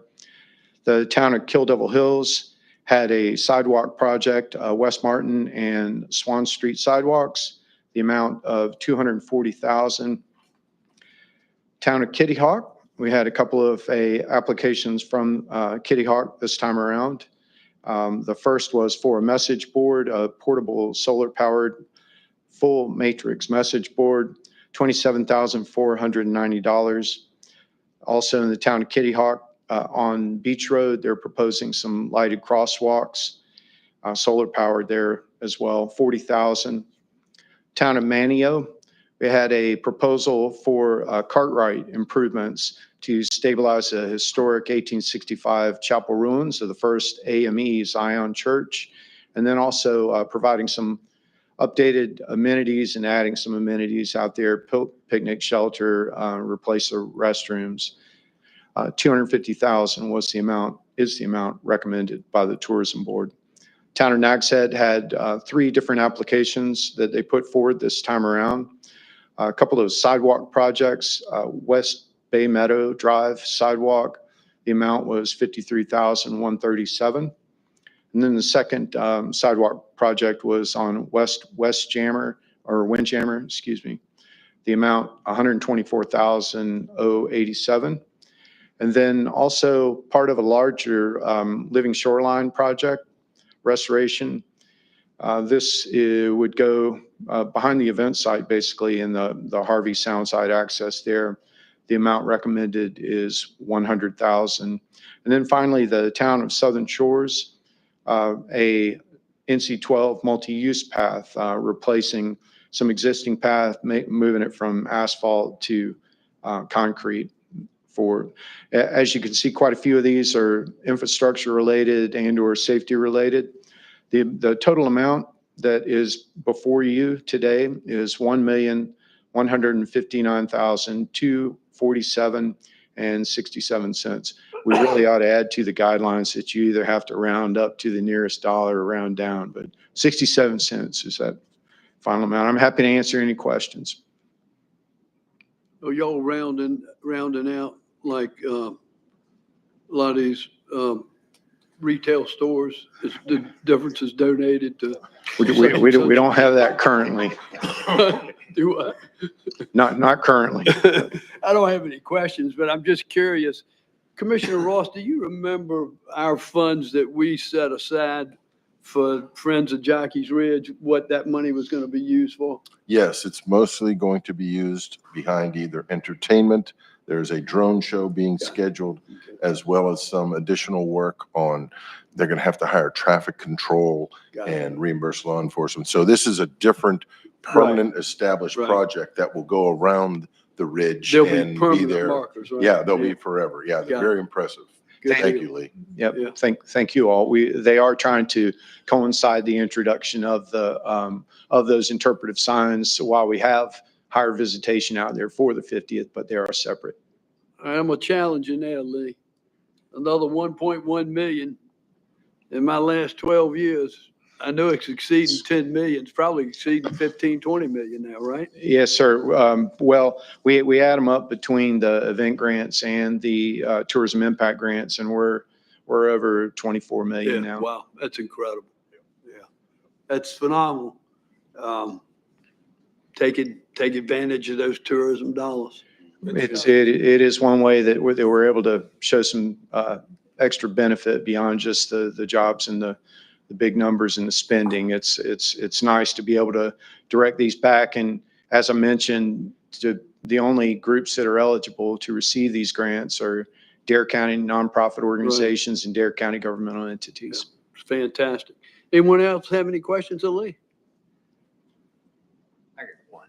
All right. On the Friends of Jockey's Ridge one, we're not required to match on that one, so I'm assuming the Tourism Bureau is not matching anything on that $50,000. Yeah, so you're right. We set it up as a tiered match program on these dollars just to kind of stretch the dollars more. And so that 0 to 50 requires no match. You're right. It's $75,000 to construct 10 signs. Maybe I'm in the wrong. Yeah. Thank you. I have a question about the same project. We're talking about $50,000, 10 signs for informational purposes, directing people to certain areas of the park or what goes on. No, they're not directional. They're informational about the evolution of the park, the standard of the park, the sand. History. The history, yes, ecological aspects. Good size signs. Yeah, they're interpretive. They part of the program or service needed due to the impact of tourism was just the short staff that they have out there, the size of the 470 acres of the park. So the signs allow people to have self-led tours. Yeah, of course, yeah. Just, I want to make sure we're not getting 10 signs this Yeah. big, 50 grand, it's just an oversight on, I want to make sure we're getting something that's substantial and it's Yeah, gonna pretty surely we'll hold up long term. utilize efficient methods in employing and deploying Probably signs. something similar to Wright Memorials. They have Yeah. all over the Wright Memorial, and they're informational. They're, And then with the, any of the solar panel projects, are we going to have backup panels ready in case? Because I know a lot of times with newer technology moving into things, solar panel, a lot of times they can short out. You can have a problem with one. It's quicker just to replace, because those are safety concerns where we're lighting part of the, crosswalk and the roadway, and making sure maybe there's a hard wire backup too. I don't remember hard wiring being a part of either the crosswalk solar lights or the message board, but it. Maybe just- something we could look into. yeah, I believe these are portable though. These are portable. Portable, okay. Yeah, Well, these are the message board is portable. The crosswalks, I'm not so sure about. They were setting them up on Highway 12.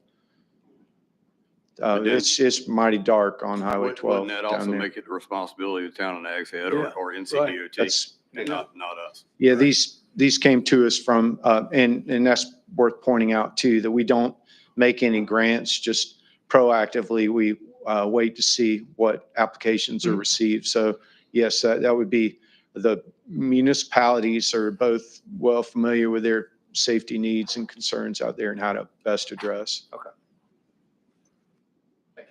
Sure. All right, anyone else have any questions of Lee? Then I'll ask for the pleasure of the board. Make a motion to consent for the expenditures of 1.159, 247, make it 248 to round it up from the DCTB restricted fund, line item 4999.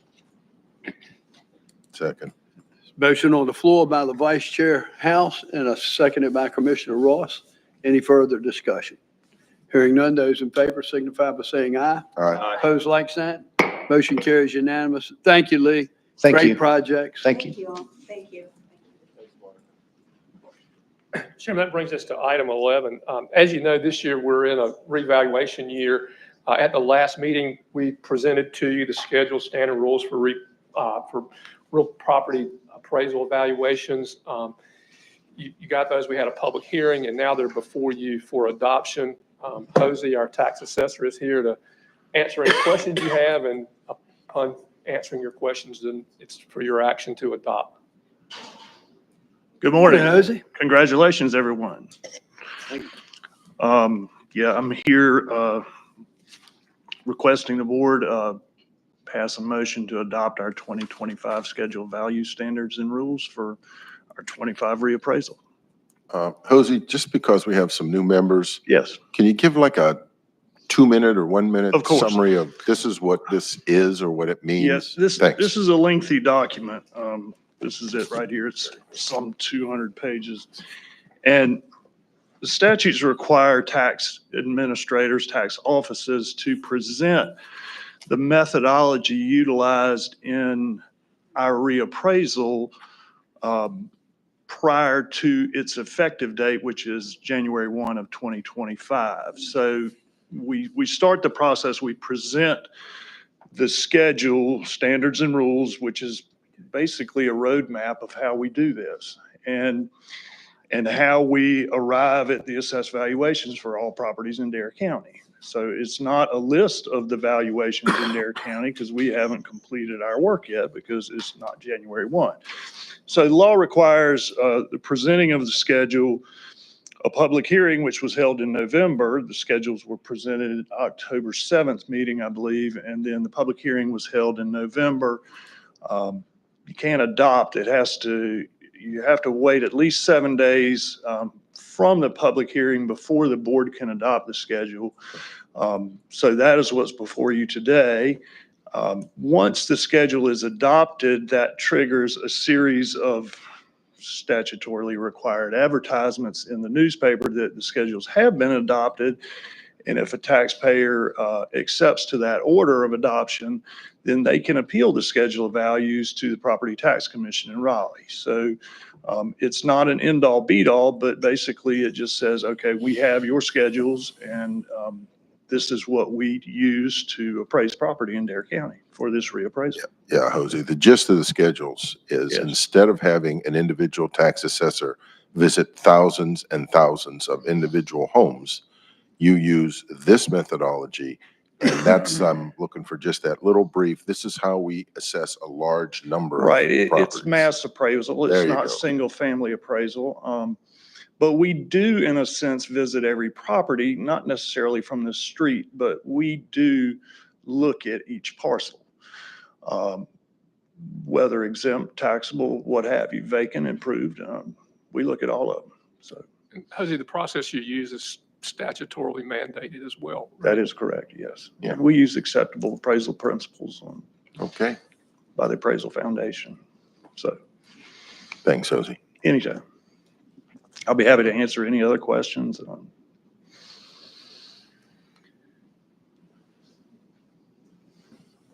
Any other questions, Jose? All right. So I would request a motion to accept the 2025 Schedule Value Standards and Rules for real property appraisal for true value, which is market value, and also present use value. And that can be done in one motion. Make a motion, we adopt 2025 schedule of standards and rules for real property appraisal for true value and present use value. There's a motion on the floor by Commissioner Bateman. There's a second by the Vice Chair House. Any further discussion? Hearing none, those in favor signify by saying aye. Aye. Opposed, like sign. Motion carries unanimous. Thank you very much. Thank you, Jose. Y'all have a great day. Item 12 on our agenda is the Dare County Early College Capital Project Ordinance and Pre-Construction Fee Contract, and Dustin's here for that presentation. Good morning, Dustin. Morning, Mr. Chairman, Mr. Vice Chairman, and members of the board. I will be presenting items 12 and 13. They're both very similar in nature. In each item, I'm going to be asking you to approve a capital project ordinance first and then the corresponding contract second.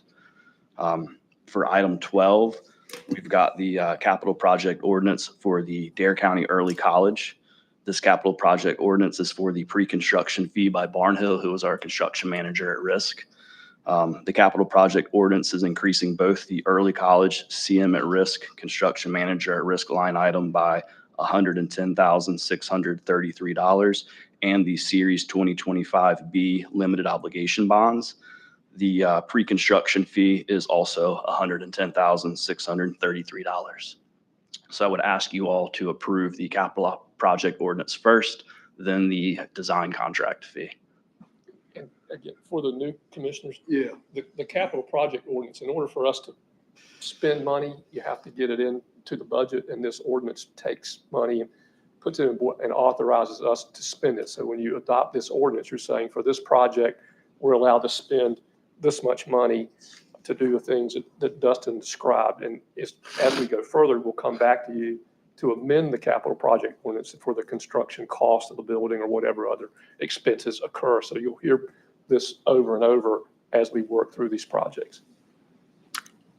I am so excited that I got to be a part of this on the school board, and I'm going to make the motion that we approve the capital project ordinance first, then the county manager to sign the pre-construction contract on this end. Great, thank you. Okay, it's a motion on the floor by Commissioner Balance. Is there a second? Second. Seconded by the Vice Chairman House. Any further discussion? Hearing none, those in favor of that motion then, please signify by saying aye. Aye. Opposed, like sign. Motion carries unanimous. Thank you. This is a huge victory for our kids Looking forward to it. and our schools. And then item 13. Sure. The next item, similar to the early college, the Dare County Sheriff CID building. I'd ask that you approve the capital project ordinance first and then the design contract second. This capital project ordinance is increasing the design line item by $181,818, as well as the Series 2025A limited obligation bonds. The design contract is also in the amount of $181,818. Make a motion to approve the capital project ordinance and also authorize the county manager to sign design contract. Okay, there's a motion on the floor by Vice Chairman House. Is there a second? I'll second. Seconded by Commissioner Creech. Creef, excuse me. Those in favor of the motion signify by saying aye. Aye. Opposed, like sign. Motion carries unanimous. Thank you all very much. Chairman, with regard to that project was originally contemplated to go over adjacent to the jail where the Sally Port is on the jail. Right. And in the last few weeks, I've had some conversations with our Public Works Director. The area across the street from Public Works where the old, where the gas station, the gas place is there. And then right beside that is where we used to house the pilots for the helicopter. You know, that structures are going to come down, and there was some discussion, and I haven't discussed this with the sheriff, of would it make more sense to put the CID building on that site so that it doesn't take up space on the jail site that, who knows, one day we may need to expand the jail, and we still have that option. If we put this there, then we've used up all the available space on the jail site. So with your permission, I'm going to ask the architects to look at that site as well. Yeah, there's no reason to be contiguous with the jail. That's the old. Well, the idea was if you did it where the Sally Port is, you maybe could save some money because you didn't have to build as many walls if it was doing it. But I think, again, it then stymies you in the long. If we ever had to add something to the jail, we would have nowhere to add it because we would have taken up all the space on that site. And that other site on the other side of the road, we don't have a use for now anyway. It's going to be vacant. And so if we could put a standalone there and it met the sheriff's needs, it came within budget and all that, then it would give us more So flexibility down the road. it's not critical that they have next door access. I don't think so. I'm pretty sure it's not because they don't have it now. They have, they do it in a different building now. For years, like they were at the old sixth grade wing of the old middle school up here. Right. You know, they didn't have the best facilities there. I think this is a wonderful thing if they can have a new facility and then like you're suggesting, it adds room for expansion as we grow as a county. You know, If there's a reason we can't do that, or if it busts the budget for that, then we'll have to rethink it, but I at least want to look at it. Yeah, I makes haven't sense. talked to you all about it yet, so. All right. Right. Okay. Is, I'm assuming to make it a motion in the second, okay with that? I just needed consensus. Oh, okay. All I right, just want to be sorry. sure All I right. was headed in the Got right it. direction. Okay. Okay. That brings us to item 14. That's the schedule of meetings for 2025. If you all have had a chance to look at that, if everybody's satisfied with it, we need a motion to approve it. If there's anyone that'd like to amend it, then say so now. Just a question. We've got a meeting on the 14th of July, and then it's just a couple of weeks later, 1, 2, 3 weeks to August 4th. Would we maybe want to space it one more week to August 11th? Kind of just asking the question. Looks like we've got two pretty close there in the summer. We can certainly do it. It just looked like it might space out a little better. July 7th and then. Two things. One is we try to keep the meeting short in the summer. Right. The schedule we have ensures a short meeting almost because you don't have time. Fair enough. The second thing is trying to keep it on the first Monday routine works better for the public to know what we're doing and when we're doing it. When we start getting out of sync, I mean, really, that's that July meeting is all we've done there to avoid the 4th of July. So every other one's try to keep it on sync on the Fair first enough. Monday. Okay. The 4th of July is the week before. Well, I guess it's Friday, sorry. So anyway, that's for whatever that's worth. So do we have a motion to approve? One quick question, last one on September. Is Labor Day the 1st of September? And then our meeting would be the 2nd? Okay. Yep. I'm sorry, was that you, Michael? Commissioner Bateman. Bateman, okay. Did you make the motion? Yeah. Okay, it's a motion on the floor by Commissioner Bateman, seconded by Commissioner Burris. Any further discussion? Hearing none, those in favor signify by saying aye. Aye. Opposed, like sign. Motion carries unanimous. Item 15 on our agenda is the McGuire Woods Consulting contract. For a number of years, we've had McGuire Woods in Raleigh for us as our consultants. They've done, or they do, two things for us. One is when we need an advocate in the legislature, they're our advocate. They're there for us for legislation and things. Almost maybe more importantly, is they review every piece of the thousands of legislation things that get filed each year and review it for impacts on Dare County. And if they see anything filed buried in a bill, wherever it might be, they let us know if it's going to impact Dare County. And it's something that we couldn't possibly do to keep up with all that. And they do that for us. They evaluate it and they tell us when it's happening. And then we can bring it to you all to decide how or if we want to react to it. So they provide some great service that we can't otherwise get. And so it's there for you to approve. Again, the terms and the conditions of the contract are the same. They've been that way since the inception. They haven't raised their prices or changed. And so we've got a Yeah, my hat's off to them for that fee. It's not changed one bit since we took them on a number of years ago. Is this something that you don't do and just trying to figure this out? We don't put an RFQ out for like, we did that when we hired them initially. okay, And they were at that time the number 2 or 3 rated lobbying firm in the state. We've got relationships with them. We're pleased with them. And so we haven't put it back out since. okay, so we've been doing this for several years. Yes. I checked them out online. And my only concern is they don't have a whole lot of experience with fishing. How have they been helping us with fishing They've in been the actually past? very good with us. They've been very good. Okay, Very good. okay. I'll take your word on that. When I was looking at them, I'm like, I don't see any fishing stuff here. So they may or may not have had fishing clients, so other than us. Right. But if you look at their staff, Mhm. they're broad. They cover all the bases. They've got a strong Republican staff. They've got a strong Democrat staff. They've got connections through all those departments. They're close with the leadership. And so they've got a lot of, I don't want to say influence, but they've got a lot of access that can help. And that's what lobbyists do. We're really looking for the access. They can learn, if we tell them we got a fisheries issue, they can learn the fisheries issue and they'll advocate for whatever we tell them our position is on the fishery issue. They'll take that position and advocate that for us. And so they'll help us there if we have those issues come up. Bobby, I do have a question Sure. regarding that. I believe that Ms. Balance would agree with me on this. Dare County is not currently represented in our Marine Fisheries Board. With a new governor being sworn in, he will have to appoint the Marine Fisheries Board. I don't know if there's any way we could talk to them and potentially trying to advocate for a Dare County representative on our Marine Fisheries Commission. Sure. Absolutely. We need to do that. Yeah. All right. Motion to approve the agreement. Second. Okay, there's a motion on the floor by Commissioner Ross. It's been seconded by Commissioner Balance. Any further discussion? Hearing none, those in favor signify by saying aye. Aye. Opposed, like sign. Motion carries unanimous. Item 16 is an electronic device policy to comply with GS 143-805.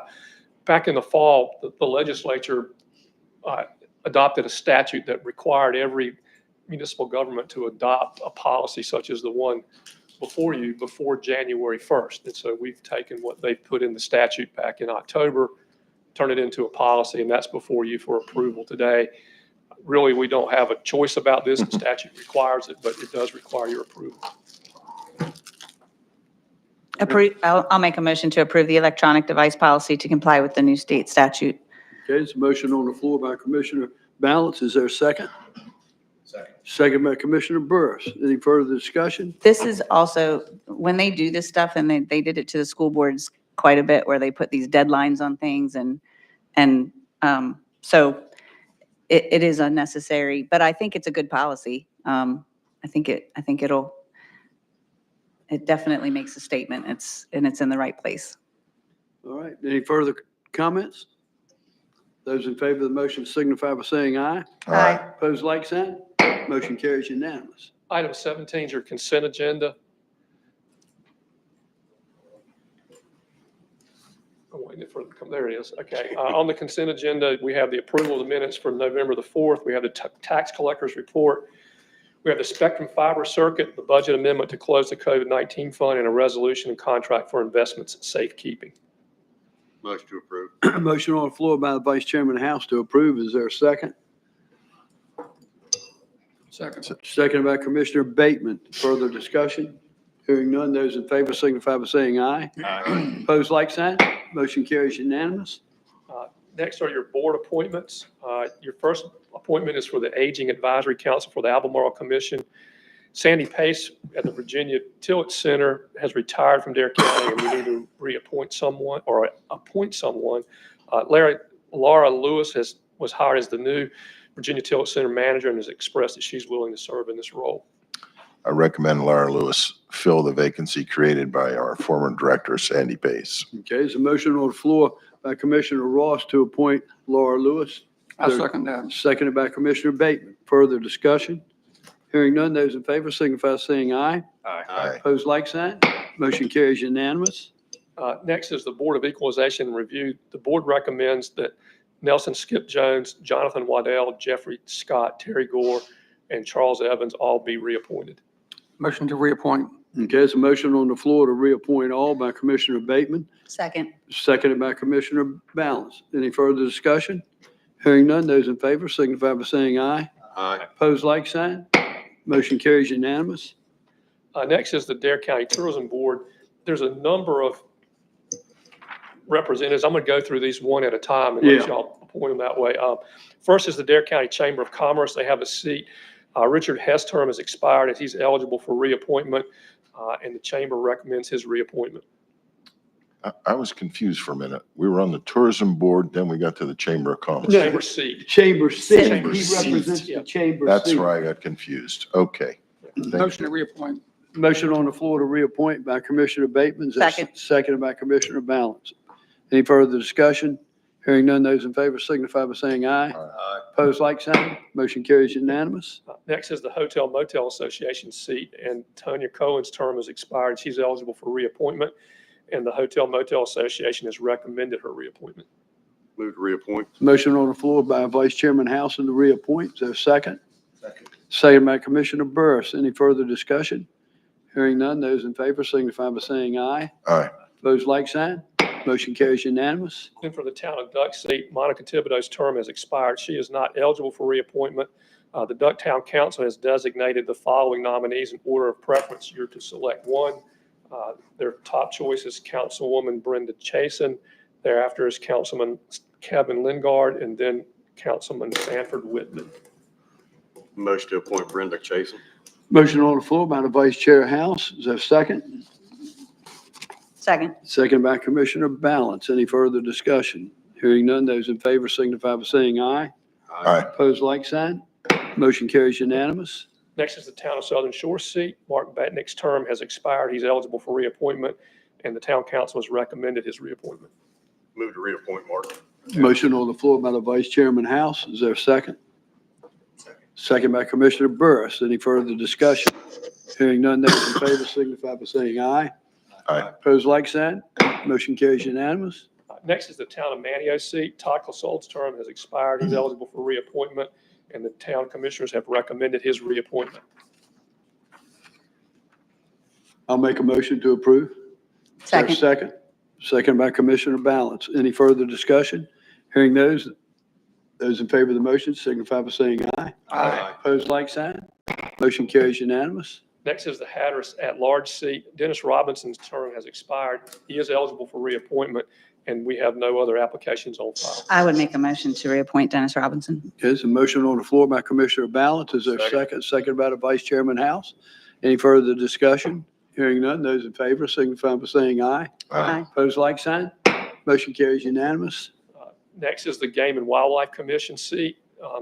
Kyle Perry has resigned from, I'm sorry, this is the Game and Wildlife Commission. This is not a Tourism Board seat. Right.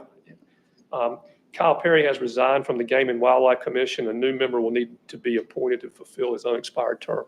I nominate Anthony Lloyd to fill that term. I would like to request that I be recused. One of the applicants is a close family member. The Commissioner Balance is asked to be recused. Is there a motion to do so? So moved. Okay, there's a motion on the floor by Commissioner Bateman, seconded by Second. Vice Chairman House. Those in favor signify by saying aye. Aye. Opposed, like sign. Motion carries unanimous. Thank you, Commissioner Balance. Thank you. First time.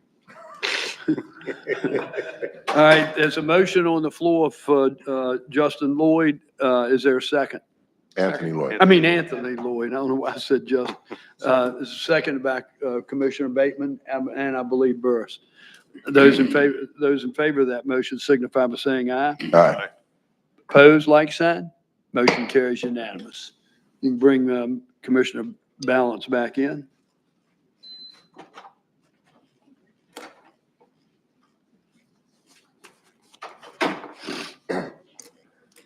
Next is the Land Transfer Tax Appeals Board. James Ayers resigned in 2021. The town of Manio recommends that Ruth Stetson be appointed to fulfill his unexpired term. Pleasure of the board. I'm trying to find. Going once, going twice. Yeah, I'll approve it. Whatever.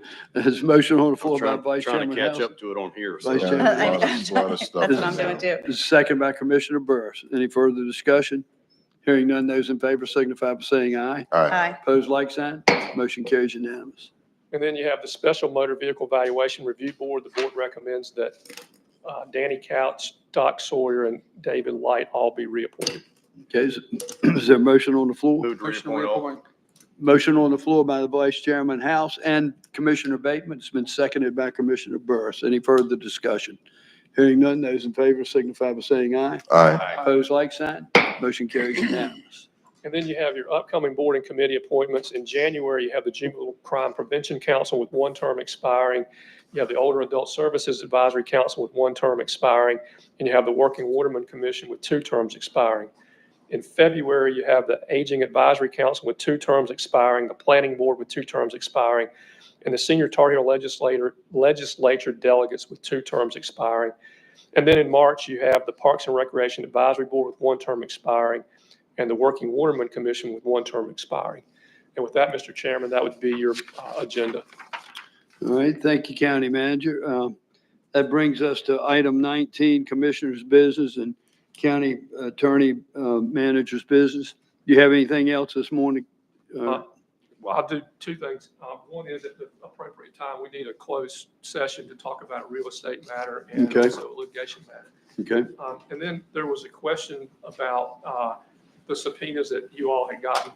And they wanted an answer. There's not really an answer to that. There is no, we're not under any investigation or anything. And so there's no conclusion. They're not coming back to us. They've gotten the information they want from us and they'll do whatever they do with it. And we're not involved. So they're not going to come back and tell us what's going on or confer with us further or anything else like that. We're just providing them what they've asked for and they got it. That's all I can tell you about it, and haven't talked with them since. And Yeah, I was just going to offer, I spoke with one of the special agents and had a slight conflict. I'm speaking to the gentleman who asked in public comment, and I explained the slight conflict in November. He said, that's fine. We'll just reschedule it for December. Don't change your plans. He was very nice, very cordial, so I just thought I'd give you that little insight to my interchange with him, and it was quite friendly, quite fine. Okay. And that's all I have, Mr. Chairman. All right, with respects to that, Vice Chairman House and myself have already met with them. That brings us to Commissioner's Business, and Commissioner Ross, would you kick that off for us today? In fairness to Commissioner Balance, Burris, and Creef, this is a section at the end of the meeting where if you've got anything on your mind that you'd like to discuss or bring up or look into. So I'll call on Commissioner Ross first, and then Vice Chairman, and then Commissioner Bateman, then y'all will get a feel for what we do under that portion of the agenda. Well, let me kick off with congratulations once again to those now joining our board, Carson and Mr. Burris, and our chairman, vice chairman, and Ms. Balance. Great to have you all here. We've got a new board. Irv, I feel like you and I were a little left out of the ceremony this morning. Didn't get to go down and get sworn in or anything, so we kind of just stood up here and talked amongst ourselves. I just have a couple of things on the calendar for everyone. The Children and Youth Partnership is sponsoring two events, one on December the 3rd, and that is going to be at 534 Ananias Drive in Manteo. It is a child well-being session from 2 to 3. I'm going to plan to be there. I think this is important stuff. They've got a follow-up meeting on early child care from 10 to 11:30, same place in Manteo, Ananias Dare, 534, on January 15th. Our kids and their well-being are important, guys, and these folks do a lot of work to bring awareness and focus to us. So if you can make it, these are very worthwhile events. You said the 15th of January? 15th of January, 10 to 11:30 in Manteo. And the focus there is child care. The one on December 3rd is more of child well-being. And that one is dealing with stress, anxiety, substance abuse, a lot of the pressures that are affecting our kids in schools. And I'm looking at Mary Ellen next to me. The school board is very well aware. I noticed Superintendent Bassnight was here earlier, and I know that that's a big concern and something they deal with every day. Good news, Elizabeth City State University is coming to town. They'll be at St. Andrews by the Sea. This is a big deal. And they're doing a concert on December the 8th at 4 o'clock.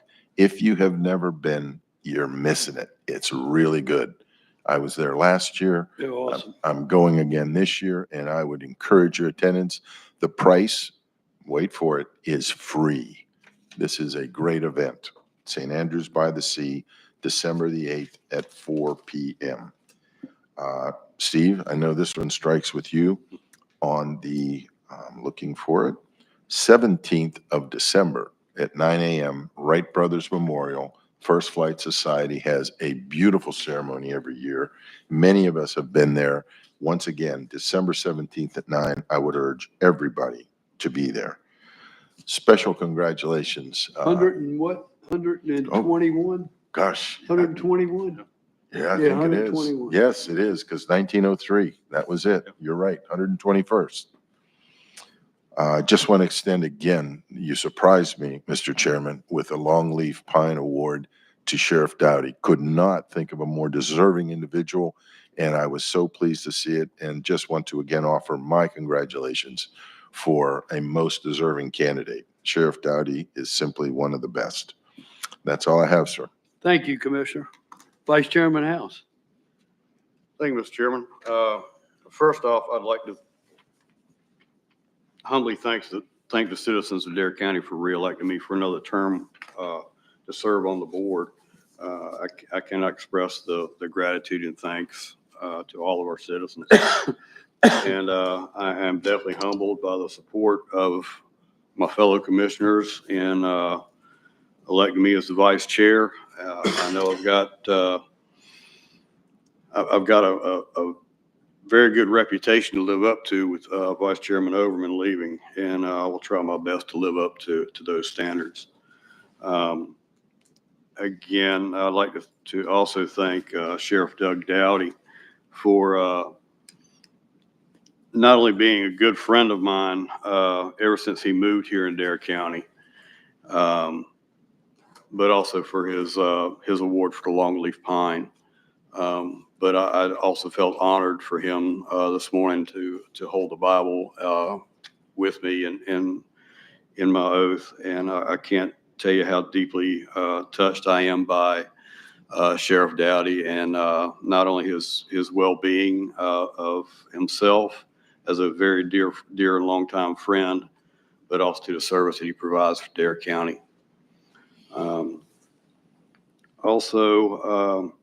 The Marine Fisheries Commission did have their meeting last month, and a few changes have been made. Former Chairman Bizette is no longer on the commission. Sammy Corbett is now the chair. Again, he represents commercial fishing. And Sarah Gardner, who is a commissioner at large, was elected as vice chair. And Will Service has been appointed as a recreational fisherman to the board. And so we got some changes happening there with that. And yes, we have reached out. I have reached out to Josh Stein's office on several occasions to try to get some type of advocacy for Dare County. Unfortunately, I have been met with a brick wall and not being able to get through to him or his staff. Both I've contacted with her on 3 different occasions and nothing. Everybody get that? Should not Nothing. surprise you. Okay. Also at the Marine Fisheries Commission, the Marine Fisheries Commission does have the power to nominate to the governor who they would like to have on the Atlantic Fisheries, which is a federal board, but the governor appoints the North Carolina representative to that. I will be pleased to announce they nominated 3 people to be sent to the governor. The third one, I can't quite remember his name, but he is in northeastern North Carolina, but not here in Dare County. However, we do have 2 Dare County people that were nominated, and that is Alana Harris from Hatteras, and also Demi Himmelwright, also from here in Dare County. So those 3 people were nominated by the Marine Fisheries and sent to the governor. And of course, it's up to the governor to appoint whoever he wants to, but the Marine Fisheries advising to put one of these 3 people on there. So I want to give you an update on that. Also, Director Rawls also gave an update on the beginning work of Amendment 4 to the Southern Flounder Fishery Management Plan. And the plan is to shift, what they're looking for is to shift the recreational commercial allocation to a 50-50 for the season of 2025. And that's 1 year earlier as outlined by the Amendment 3. They also did a Marine Fisheries, shows the preferred management plan for the speckled trout, which has different slot sizes and different openings or closures throughout the year. And so I would definitely recommend you to look over that if you're going to go speckled trout fishing. Look them up and make sure we're doing everything right. Also, we've had a lot of information on the right whales. As you know, they're trying to do a speed limit, if you will, coming in. But right this time of the year, it is right whale migration south, and we'll be passing by the North Carolina coast in the next month or so. If you do see a right whale, report your sightings to 1 8. Don't try and stop them. Yeah, don't try to stop let them go. Yeah, Let them go. And if you do, definitely get on the website or you can report your sightings to 1-877-942-5343. Try to get photos and video if you can so that they can take a better look at it. And also, if you do call that number and if you get a voicemail, leave a voicemail. And also, for our favorite part of any commissioners meeting, our SPCA Pet of the Week. Our pet of the week this week is Ava.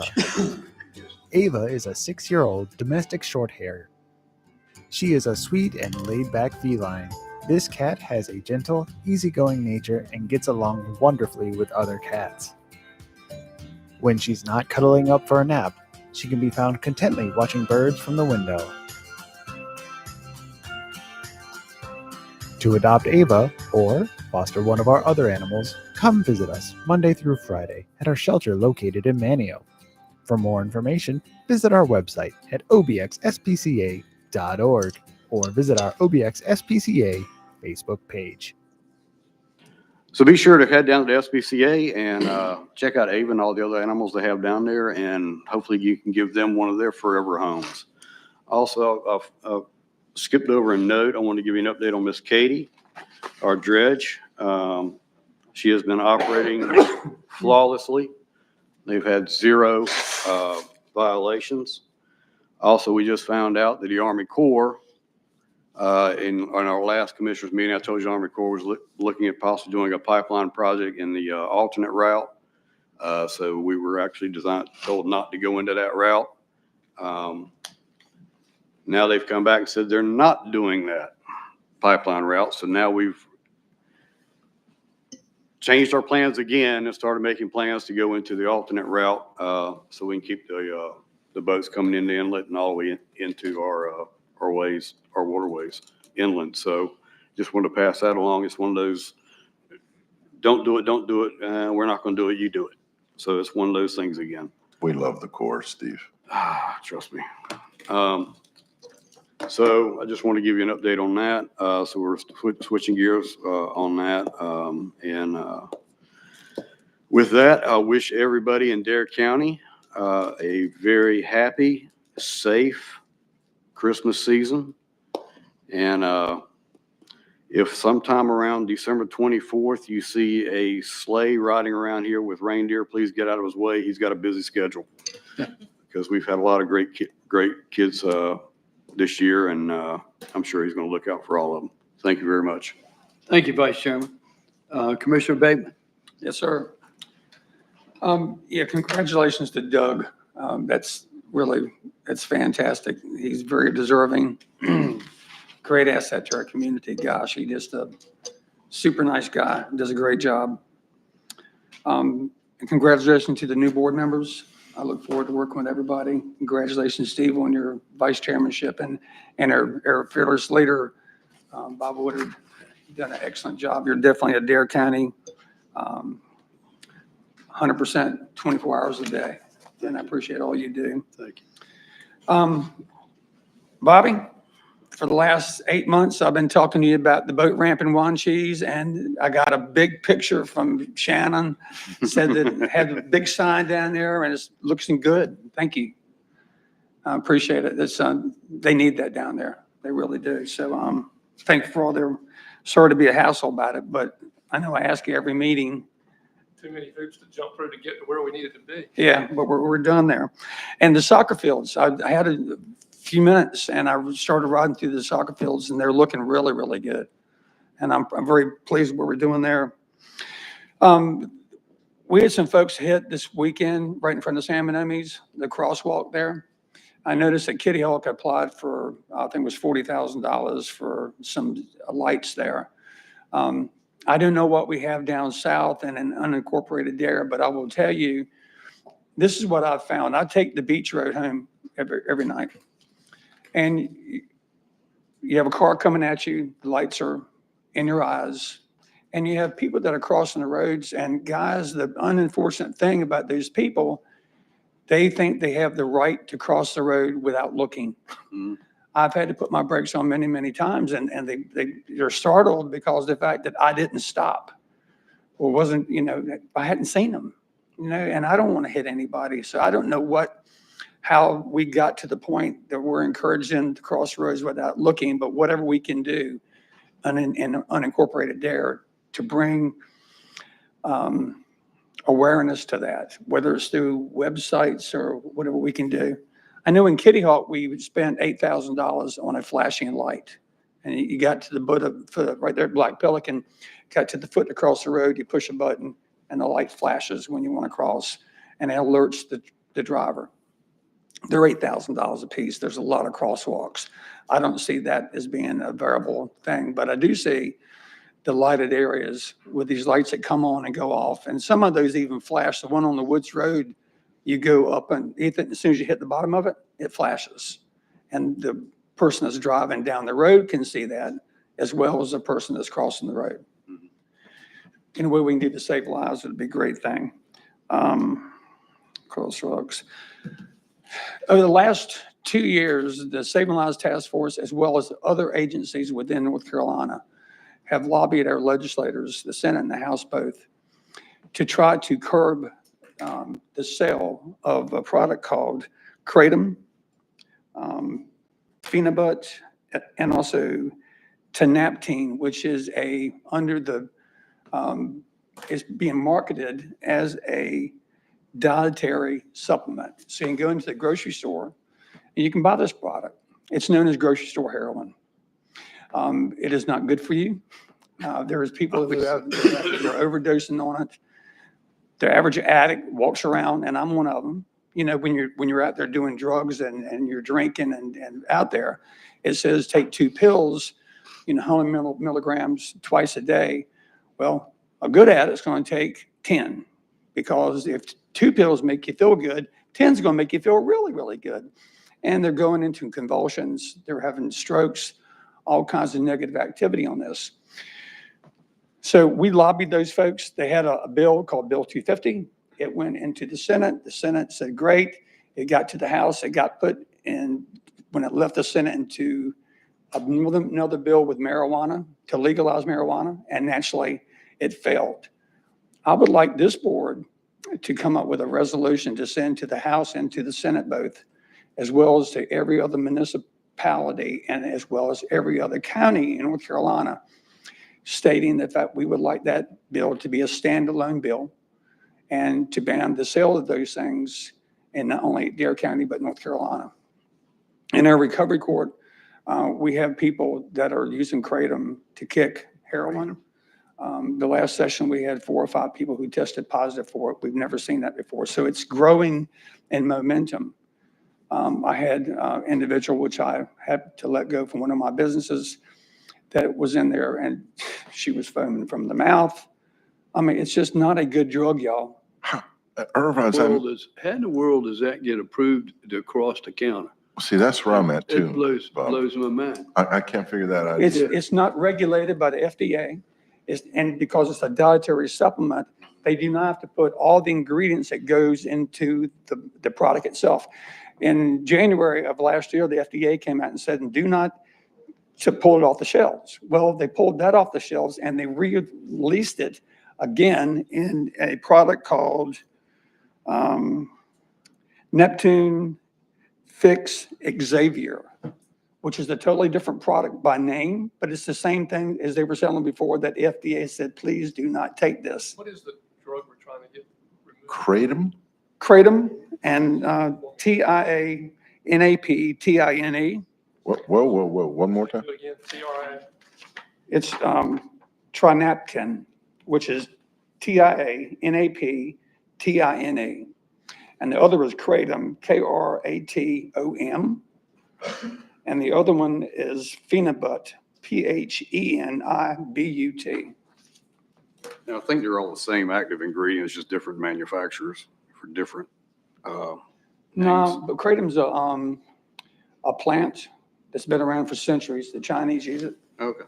Okay, the tenonaptine, that stuff came out in 1960 by the French as an anxiety drug. And but what these guys do, they change the composite of the drug itself to make it more intensity on the thing that makes you high, and makes it's really bad. Well, this is nothing, when you can buy something across the counter like that, this won't do anything but increase the number of addicts, for God's sake. Exactly. Because you're always looking for something different to get you high, especially when it's legal. And you come in recovery court, we until about 6 months ago, we did not check for kratom in recovery court. Now we check, and I believe there was like 5 or 6 the last court we had that tested positive for it. Was there a bill passed that eliminated some, not all of these, or did they all get tied up in that? It all got tied up in the marijuana bill. So none of them got done? Yeah. Now I spoke with Representative Kidwell. Of course, one blames it on the other place and the other one blames it on the other. He said, as long as it's stuck with the marijuana bill, it's not going to get passed in the House. So when I talked to Senator Haney, I talked to him I talked to yesterday. our lobbyist when you called me a while back. Yeah, when I talked Try to Bobby sort it out. yesterday, Bobby said, if it's standalone, I can have a better chance of getting it through. So that's what we want to advocate in a resolution as a standalone. Yes, sir. Okay. I'm happy to sign that with staff drafts. We'll get that together and get it out.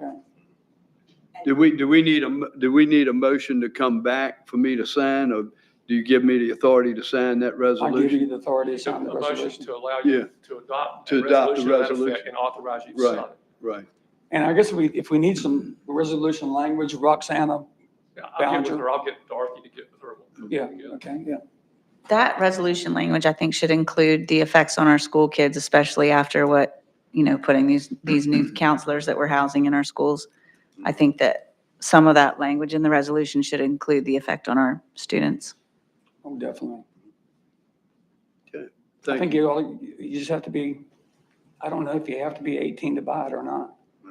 If it's in the grocery store, you probably don't. But then it'd stop people even under 18. No. Yeah, Yeah, it's readily available. right. Well, So do you, and that's, Do we need a motion in a second and all that? yeah, we do. Yeah. You want to make that motion? I make that motion. I'll second it. It's seconded by Commissioner Balance. Any further discussion then? Hearing none, those in favor signify by saying aye. Aye. Opposed, like sign. Motion carries unanimous. That's all I Anything got. else? Okay, That's it. thank you. Commissioner Balance? I'll be brief, Okay. shockingly. Is this a trend or is It's this like not. a one-time thing? This is a one-time thing. Oh, Take okay. it. This is your Christmas present. Congratulations to all of you and our new school board as well. I look forward, I'm always here for you if you need, have questions or if anything I can do. Congratulations to you, Brian. You will do a wonderful job as you did with the Boston Civic Association. Very proud of what you guys have accomplished down there. The Amendment 3 that Steve was discussing, it's not, I'm actually a little excited about this Amendment 4 because I think it gives us a chance to fight against 3 again because it's not legal. And so I would love to talk with the McGuire Woods group about how we can lobby or do something to try to put the brakes on this because the 50% given to recreational, and to be clear, commercial fishermen do not want recreational fishermen to not be able to catch a fish. It is not us against them, and it's always been that stigma, and I hate that. I think that the regulations they've put on the recreational are just as detrimental to our tackle shops and everybody else. I would like to see, but there's no accurate way for recreational fishermen to report their catch. They're not reporting their catch, but every single fish that comes to the dock off of a commercial boat gets recorded. So we get beat up on it all the time because of the reporting that we have to do when we bring fish to the dock. So I look forward to working with you, Steve, on that. I am super excited on a more broad scale to work with each of you. I look forward to your leadership, Bob and Steve. I'm going to be picking this guy's brain about budgets before I go see Mr. Clausen down there. Oh, joy. But I am super excited about what's to come in the new year, about what this board can accomplish. There's so much good that's happening in Dare County right now, and I am excited to be a part of it. So I hope everybody has a wonderful, safe Christmas. I hope everybody had a great Thanksgiving. There's so much to be grateful for. And one more thing, I want to thank my husband and my son. See, I'm gonna get teary-eyed. But like Bob said, when you put yourself out there, it's tough on the whole family. And he has been nothing but supportive. I know you guys don't see him very often. And, he shot out of here right away because he doesn't sit still well. I mean, we really got him to sit for 20 minutes. It was, but I couldn't do the things I do for my community, for my family, for my friends, for my business, if I didn't have his support, and I'm very grateful. So, Merry Christmas. Thank you, Commissioner. Commissioner Burrs. I would like to start by also congratulating everyone, especially here, the folks I'm going to be working with on the Board of Commissioners. The school board, we have a great new group coming in there. It's going to be exciting to work with them on things that they need to help the youth in our community. I would also like to take a moment and acknowledge the people that sat in this chair before me, and that's Commissioner Tobin, who is no longer with us. And by all accounts, a wonderful human being. I haven't heard anybody say a negative word about him. And then, Commissioner Bass Knight, who I've known since I was a little kid. She taught me 5th grade and is a wonderful human being and has a lifetime of service to our community as a school teacher with the Board of Ed and with the Board of Commissioners. And I would like to point out both of them and their service to our community and thank them. And it's tough shoes to fill. And I don't think about it as filling the shoes. I think about it as trying to do the best job I can to keep up with their legacy and what they have done for us. So I just wanted to point that out. And Commissioner Overman, Vice Chairman, and his years of service, and thank him for that.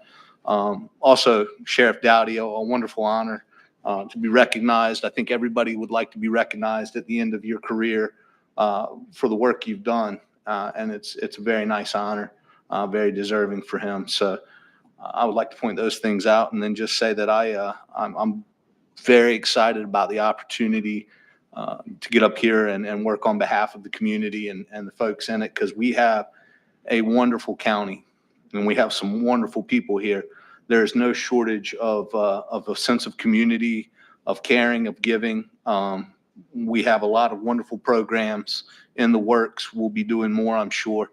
The work with the addicts, with the recovery centers and recovery programs. I mean, it's fantastic, the things we've been doing. So just to keep on that same highway is going to be a real pleasure to work with everybody in doing that. And then, like Commissioner Balance, I'd just like to thank my family, because I come from a large group, and without them, I wouldn't be where I am today. And I'd like to thank my family, my 4 siblings and my mother, and just and point out what a positive influence they've been on making me who I am today. Thank you. Thank you, Commissioner. Commissioner Creef. First and foremost, the first thing I would like to say is I also would like to congratulate Wally Overman on his career and excellent service to our county. He was a fantastic human being. He's still going to be serving in a lot of roles across the county, and I'd just like to wish him the best. My second thing is for Sheriff Doug Dowdy. We have an excellent sheriff's department here in Dare County. Exceptional in the fact that we have so much tourism here, and they keep our violent crime rates low, and they keep our streets safe. He is well deserving of this award, and it's an honor for him to be our sheriff. I know he said he was going to retire, and now he's coming back, so we're happy to have him to fill out the rest of his term, and it's really an honor. Thirdly, I would like to thank everybody on this board for a seamless transition into my seat here. Y'all have been extremely helpful every step of the way, emailing me stuff. I know Bob's been emailing me every month since I won my primary, and I just want to thank you so much. And thanks for the cookies, Steve. They look excellent. I'd also like to say congratulations to our superintendent on, I know this is a big step in the right direction for him, getting this early college going. He came to my place of business specifically to talk with me for a couple hours a few months ago about it, and he sold me on the early college. So I know we're all looking forward to that. Anthony, I met you during the primary process, but now that you're going to be on our duck bind board, I'll be seeing you a lot more. I'll be in all those meetings. My father's a 48-year deer guide and manager of a gun club down here. So if you need help meeting any of those people, Bo Meekins or anybody, I can get you rigged up. And I did prepare a statement for today. Dare County is filled with dreamers. I've had the pleasure of meeting some of the most caring, intelligent, and exceptional people here in Dare County. Some would say it's possibly destiny. Many of our bloodlines trace back to some of the first settlers in America who crossed an ocean with nothing but an American dream. They endured hardships, established a future they couldn't have imagined. I also have a dream, residents of Dare County. I want to see our children learn to walk and talk and grow right here, experience the same loving community that I was so blessed to receive. I want to see them educated by the best teachers in the world, fall in love, get married, and start their lives and businesses in Dare County where they belong. And when I'm old and gray, reflecting on days gone by, whether I'm watching the black ducks fly of a gray morning or watching our Wanchese built boats cut through the inlet like Moses, I will hold my head high, knowing that in my time of service to our beloved county, I did everything that I could to preserve, serve, and protect our community. I will be fiscally responsible, kind, and will fight for you with unwavering confidence and growing resolve. God bless your families. Safe travels during this holiday season, and I want to wish everybody a Merry Christmas, and thank you so much. Thank you, Commissioner. Well said. Just a final comment. I know several of you were surprised about the long leaf pine with Doug, and I was told that in the beginning when we reached out to get this done, to please do not tell anyone. So that included even my fellow board members, which I do not hold back anything from any of my fellow board members, but I was asked to please keep this private.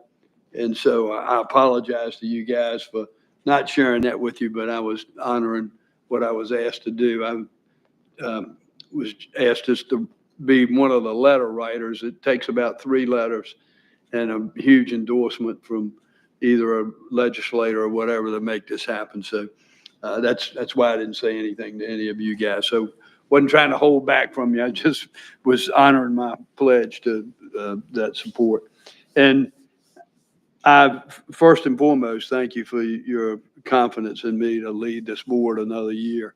It's an honor for me to do that, and it means a lot to me that I have your support. I don't know about Steve or Irvin or Rob, but I'm excited about this new board and the attitude with our new board members. Absolutely. I'm really excited just listening to them this morning. Their engagement, I think we're going to really gel as a group, and I couldn't be more pleased to have you new members on this board with us. And as I said in the beginning, we as a society must start to look past our differences and begin an honestly open work towards focusing our differences and stressing and focusing on our commonalities. And I'm hoping and praying that some of these news medias out here will follow what this board does. And those that didn't vote for us will at least try to look past the differences and work with us to try to focus on those commonalities together. Because it's each and every one of us step up to the plate every single day, and we're trying to do what's in the best interest of our county. And we could not do it, as most of y'all had said this morning, that you couldn't do it without the support of your family. And trust me, I know how many hours it takes, and that's hard on the family, and it's hard on our loved ones. And for you to have their support, that is second to none.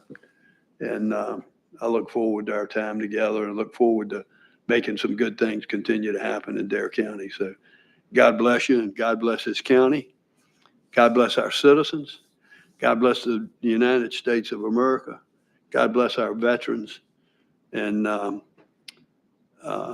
hope that each and every one of you that are listening to this today and that will follow us later on, I hope you had a very happy Thanksgiving, and most importantly, a very Merry Christmas, and celebrate the life of our Savior.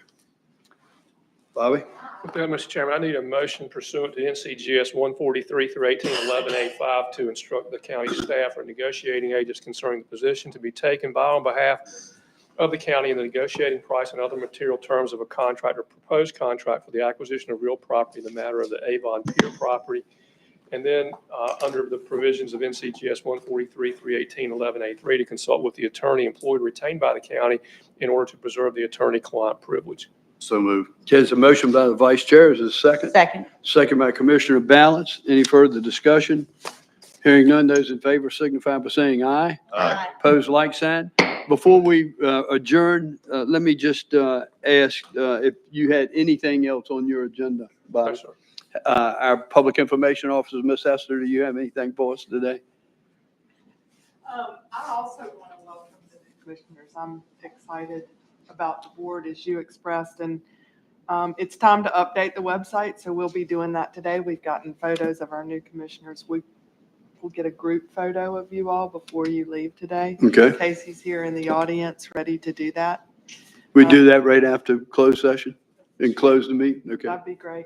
And then the only other thing I wanted to mention, Hosey was here talking about revaluation becoming effective on January 1st. So y'all are going to get questions. The public has a lot of questions. We've worked closely with them to develop web pages.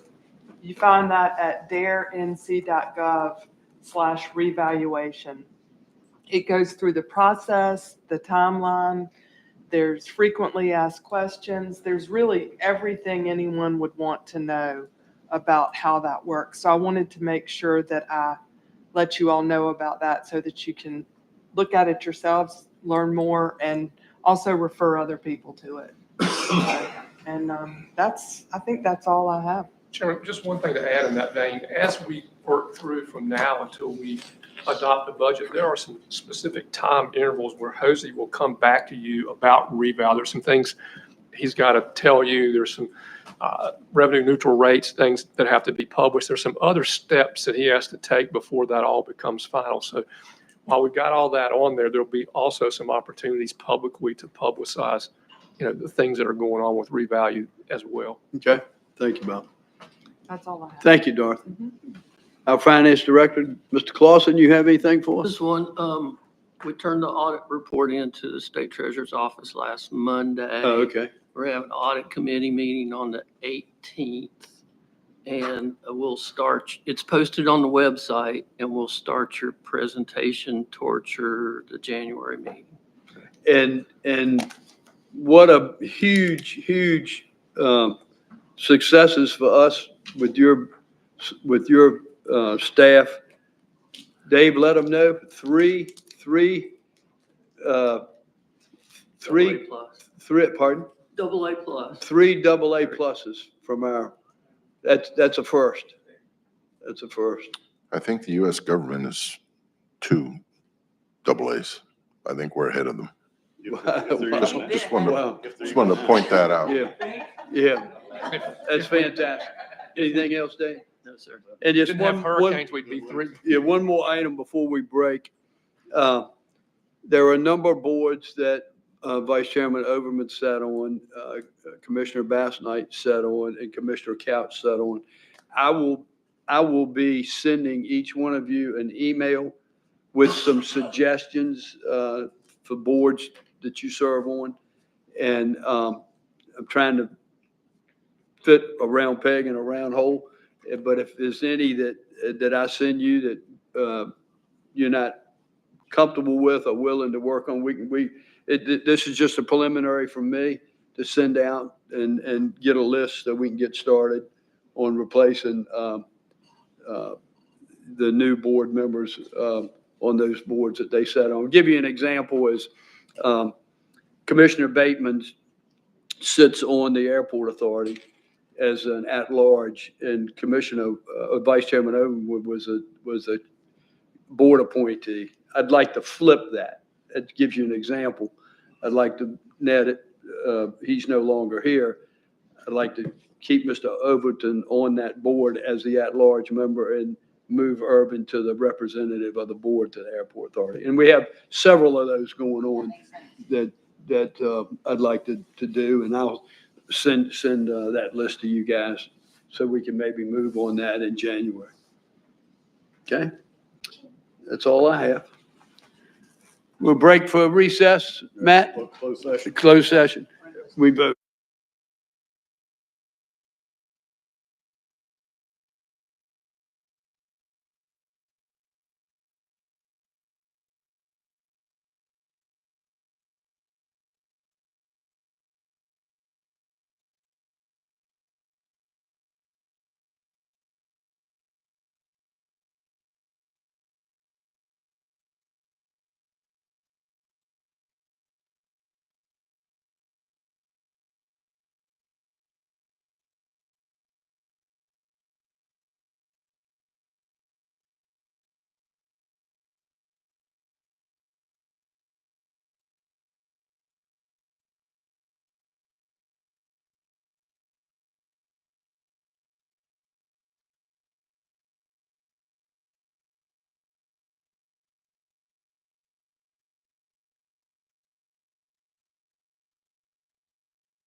I'll call the Dare County Board of Commissioners meeting back to order and turn it over to the county manager. Mr. Chairman, in the closed session, the board approved the minutes of the last closed session. I instructed the county staff on, with regard to a real estate matter and gave the attorney, the county attorney, instructions with regard to a litigation matter in the PFAS lawsuits. That took no other action. All right. Thank you, County Manager. That brings us to the end of our meeting. Adjourn. I need a motion to adjourn until January. What's the date on January? You just approved it. 6. I don't have it in front of me. January 6, 2025. So moved. Okay, there's a motion on the floor by Commissioner, Vice Chairman House. Is there a second? Second by Commissioner Balance. Any further discussion? Hearing none, those in favor signify by saying aye. Aye. Opposed, like sign. Motion carries unanimous.